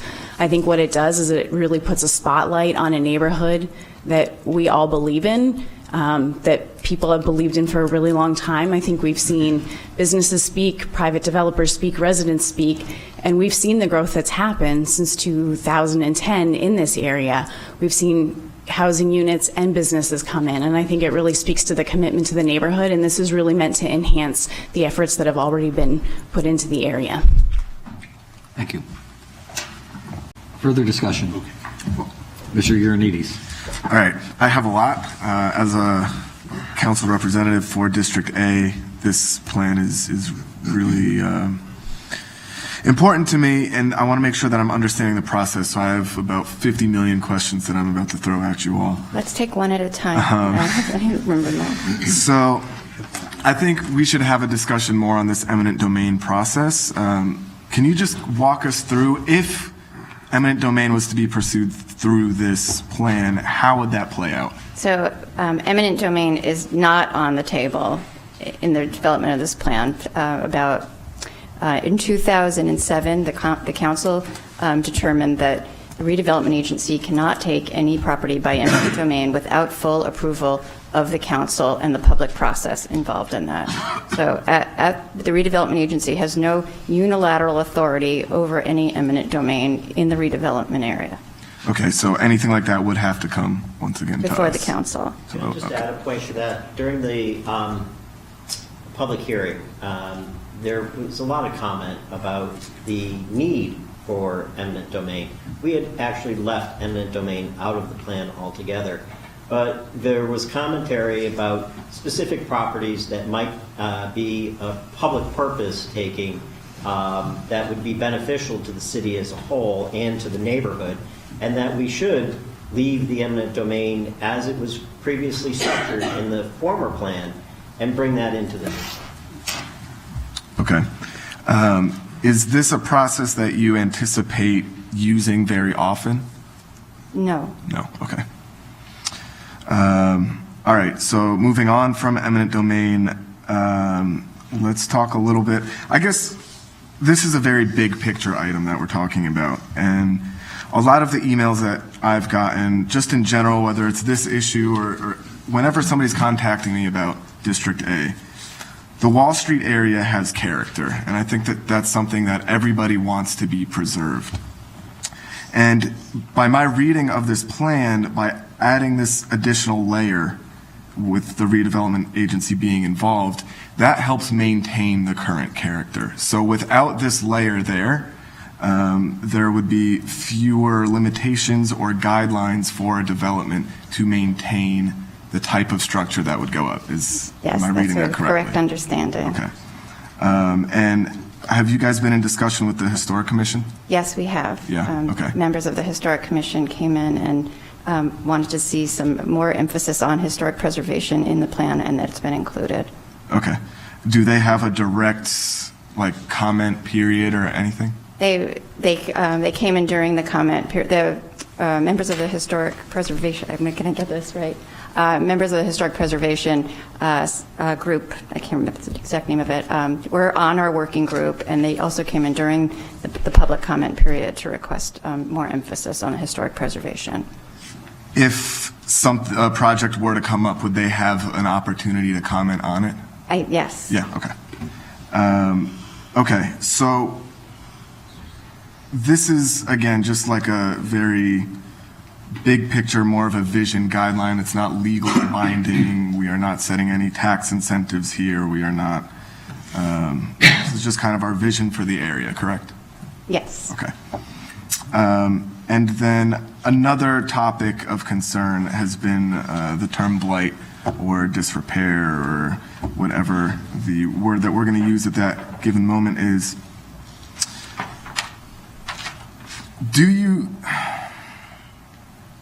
What does using that word mean? Like, what are we? The word, it qualifies the area as a redevelopment area, and without getting into the weeds on the analysis, we consulted with agency counsel and with corporation counsel, and both have opined that the both reports meet the statutory requirements of how to qualify an area as a redevelopment area. Okay, so it would allow us to apply for grants. Yeah, it would. We can. That determination allows us to apply for specific federal and state grants and loans on the basis. Unfortunately, I'm going to use this terrible word, but on the basis of slum and blight, on the basis that we have deteriorating conditions in the area. That's HUD's word, not mine, or the redevelopment agencies. And one of our speakers earlier mentioned that using something like this may deter investment in the area. That it's not that we have the same determination for South Norwalk, and that certainly has not deterred investment in South Norwalk. Along those lines, would you see that this ability to apply for grants under this designation may make it easier for people to develop in this area? Yes. Okay.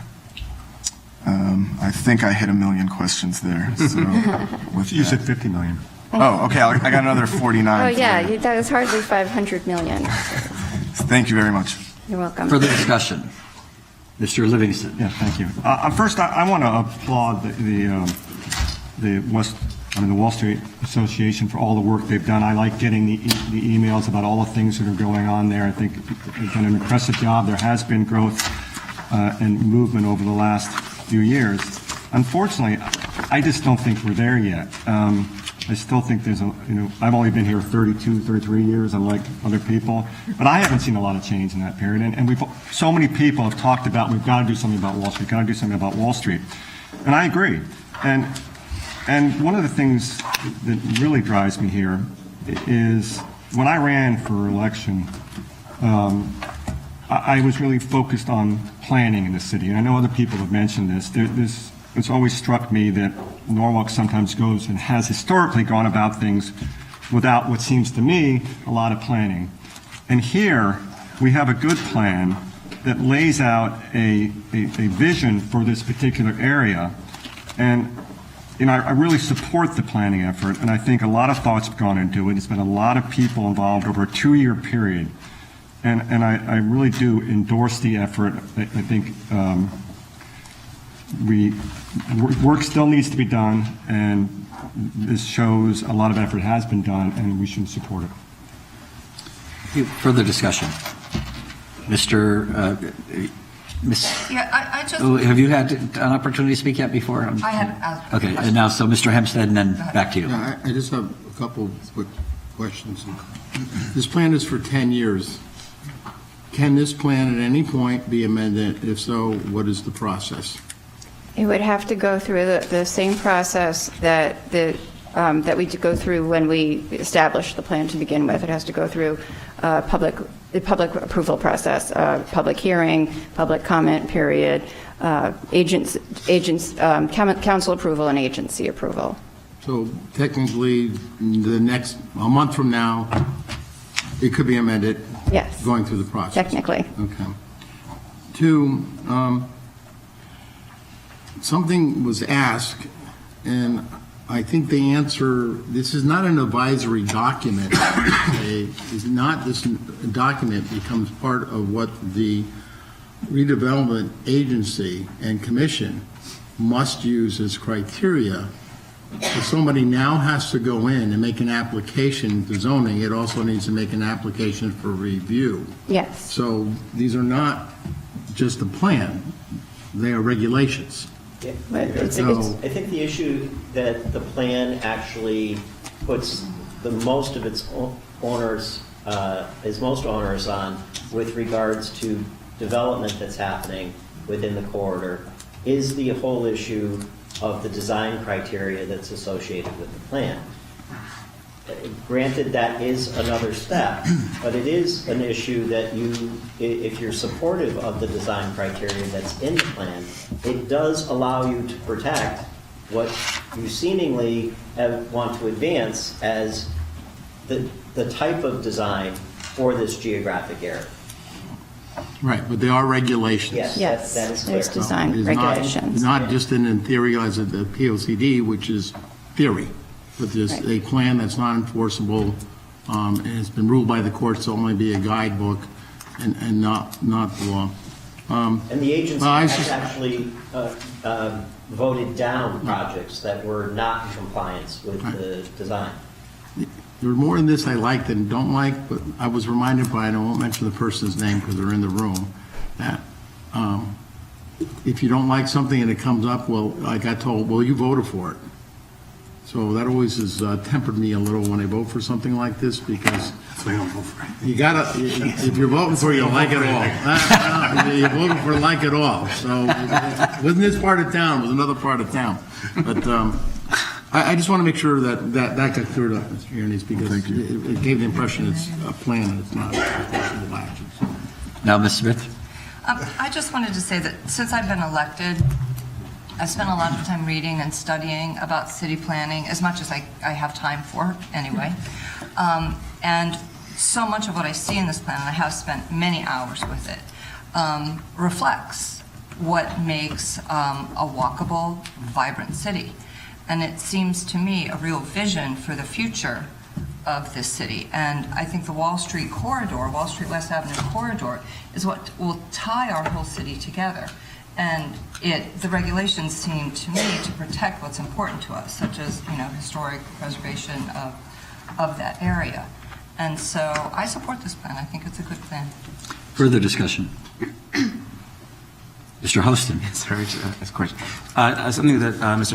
Hempstead brought up, it's mentioned here, and because, again, it was mentioned by a few public commenters tonight and in the emails that we got today, I want to make sure that's addressed. In terms of the way this plan discusses the way it interacts with the POCD, which seems to be very much in coherence. Is the idea? Is there something written here? I didn't see it that allows for. The POC is still in draft form technically, so allows for anything that changes in the POCD to be reflected in this. If there's a substantial amendment needed, that we would go through the process. The plan was found to be consistent with the existing POCD, which is what is required by statute. And we, because we know that there's a POCD in development and near completion, we had the Planning Commission actually vote on consistency for the existing plan and the draft plan of POCD. I saw that. Yeah. I just didn't know if there was language to say that include and possible changes. If the POCD were to substantially change and be in what's the word I'm looking for? Be in conflict with this, then we can certainly look at an amendment. But right now that they're consistent. Highly unlikely, Yeah. though, because of the issue that the POCD is a very macro document that takes into account planning across the entire city. This is a very contextual document that takes into account planning at a very micro level. So the idea that this micro plan is going to somehow be out of sync with the larger document is pretty Highly unlikely. I agree it's very unlikely. I was just trying to gauge your if the POCD were to change meaningfully. If it were, yes. Yeah, okay. And then to address the question of affordable housing, I think Mr. Hempstead brings another good point that, there's potential impact on housing that would be considered affordable in this plan. But obviously, new housing would include affordable units. I would just want to note from my own experience, having visited the new building at Soundview Landing, I think it's such a perfect model for what affordable housing can look like. Mm-hmm. Because housing is affordable doesn't mean that people have to live in substandard conditions, and I think we have to separate those two. Affordable doesn't have to mean bad. So, I think it's important to note that. Yep. I will just say one thing, that most of the 2 to 4 family housing in the redevelopment area is zoned for Zone D, and that is not the subject of the zoning amendment that is associated with the plan. So that really remains untouched in terms of a zoning change. Ms. Melendez. I'm just going to keep my comments really brief because I'm fighting this cold, as many of you know and can tell. I want to echo a lot of the comments that my colleagues have made about the importance of a vision in this area. And I think when people speak about their experiences with Wall Street as Norwalkers, we, based on age and around the table, we all have had a very different experience with Wall Street. I remember it being a different place than John Kites does and Mr. Hempstead and other people around the table. But and like Mr. Livingston said, we can't ignore the progress or, everything that the Wall Street Neighborhood Association is doing and all the amazing things. I spent a lot of time on Wall Street as a result. But it's important that we support this plan because it is that framework that so many people have worked, so many different groups and people have worked really hard to put together. And one of the speakers said, there's no such thing as a perfect plan. And that's kind of the point of plans, you know? You plan, but some things change. Sometimes you realize that things need to change, and like Mr. Hempstead alluded to, that or through his question, there is an opportunity to amend if necessary. It's the plan that people have worked on, and it's the framework, excuse me, guys, that we have, and I think it's important that we support it. And I just want to thank everyone who came out for, against, throughout the whole process, whether it been here in at the Common Council chambers, or in our planning committee, or the redevelopment agency. So, just wanted to. Further discussion? Actually, just quickly, Mr. Mayor. Yes. Just to touch on the emails I mentioned that we all received today, and it was just it was outstanding how much misinformation was out there in regards to the plan. So I suggest anyone watching this at home to, if you have time, you're interested in this, go online, take a look at the plan. There's a lot of pages, but it's an easy read. A lot of graphs, a lot of facts, a lot of interesting data. So don't listen to whatever someone else is telling you. Do it, read it yourself, and know about your neighborhood. Thank you. Further discussion? And just, Mr. Holster. I have a lot of questions. Mr. Burnett first, and then Mr. Holster. The question I had is in relation to process. There are a lot of questions came up about public input and further public input. So can you provide clarity on additional public input and how that could be added to the plan going forward? If something it needs to substantially change, like I said, we'll go through an amendment process. We had over 30 public meetings on this plan. We had stakeholders, residents, we had property owners, we had business owners, we had government and institutions. We were before the planning committee about 7 or 8 times. We were before the redevelopment agency. There has been extensive public comment. And an opportunity to participate, and an extensive public comment period, actually twice. We actually went out with the plan about 1.5 years ago and had a public comment period, and based on all that public comment, we revised the plan.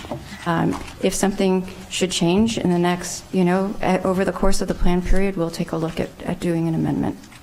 In addition to that, I would just like to add, one of the things that I don't think that we have done effectively well, and this gets to Councilman Hempstead's point. We're not going, once the plan ultimately becomes approved, we don't necessarily go back and do incremental assessments of, what has the plan accomplished over a 2-year window. And that should be something that, we get engaged back with the community that's participated in the formulation of the plan, to bring them back in and have a discussion about what has the plan actually achieved over a specific window in time, and what it has achieved, are those objectives still what we want to advance forward? Further discussion. Mr. Holston. Actually, I was going to mention the issue of public comment and participation. I can say for myself, I know it's extremely helpful when members of the public raise their concerns. It's the thoughtful perspectives that help me think about how my vote can do what's best for Norwalk. But I do have one more question, which is addressing one of the comments brought up tonight about potential impact on public infrastructure, particularly like our water and sewage system. In the plan, it addresses that to a certain extent, and I did some my vulgar calculations that it says to me that our current capacity for water and sewage treatment can probably handle at least another 10,000 residents, based on the figures on page 16. Is that about? The first taxing district couldn't provide us that number. They could only provide us with the current capacity. I pressed them. I did. I said, what does that mean? And every project that comes, into the city to go through the entitlement process has to go before a SEAC review, and where they estimate and assess the capacity. But right now, I don't remember the exact number, but there is a lot of capacity at this. So just that all the council members understand that each individual project that's going through the entitlement process within the city actually goes through the SEAC approval process. And at that point in time, all of the information relative to the project is brought to the Water Pollution Control Authority, and the calculations are done to say, okay, how much is this particular project, costing us in terms of capacity, and that's reviewed internally among the groups before the projects are approved. Thank you. So I can't answer how many people it is because the first taxing district wouldn't answer it. Okay. The last Department of Public Works director had indicated that apparently we're somewhere around 13 million gallons a day, and the capacity can be as high as 18 and 19 million gallons a day at our sewage treatment plant, but we'll get the new guy to take a look at it. Yeah. Mr. Mayor, if I may add to that, we built the system to handle something like 90 million gallons a day, and the current usage is about 13 or 14 million gallons. So we have a lot of excellent A lot of toilets. Further discussion? Ms. Melendez. Just one last thing to Mr. Keity's point, because I think all of us too were very concerned about the emails that we received today. When we do, and the debate is done, and we do vote for this, whether for or against, does not mean we are voting for or against the Garden Cinemas. Right. Everybody, this is the last point, everyone, I think, is a huge fan of it. I'm there all the time. I care about it a lot. That is not what this vote is doing. It is not like this person voted yes. That means that the city has taken it through eminent domain and that's it, because that's what I was told today. Just wanted to say that. Further discussion? I'm not voting to take it. Seeing none, all in favor of, please, we're about to take a vote. All in favor of the plan as presented, signify by saying aye or raising your hand.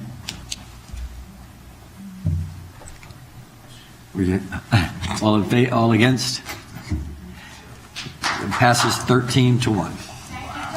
No, don't make me. Like more than Go, Doug. They voted on something. Mayor? Motion to adjourn. Why would you look at Okay, him? we'll give it, it's your birthday. 2 people made the motion to adjourn. You're an Edie's and Melendez.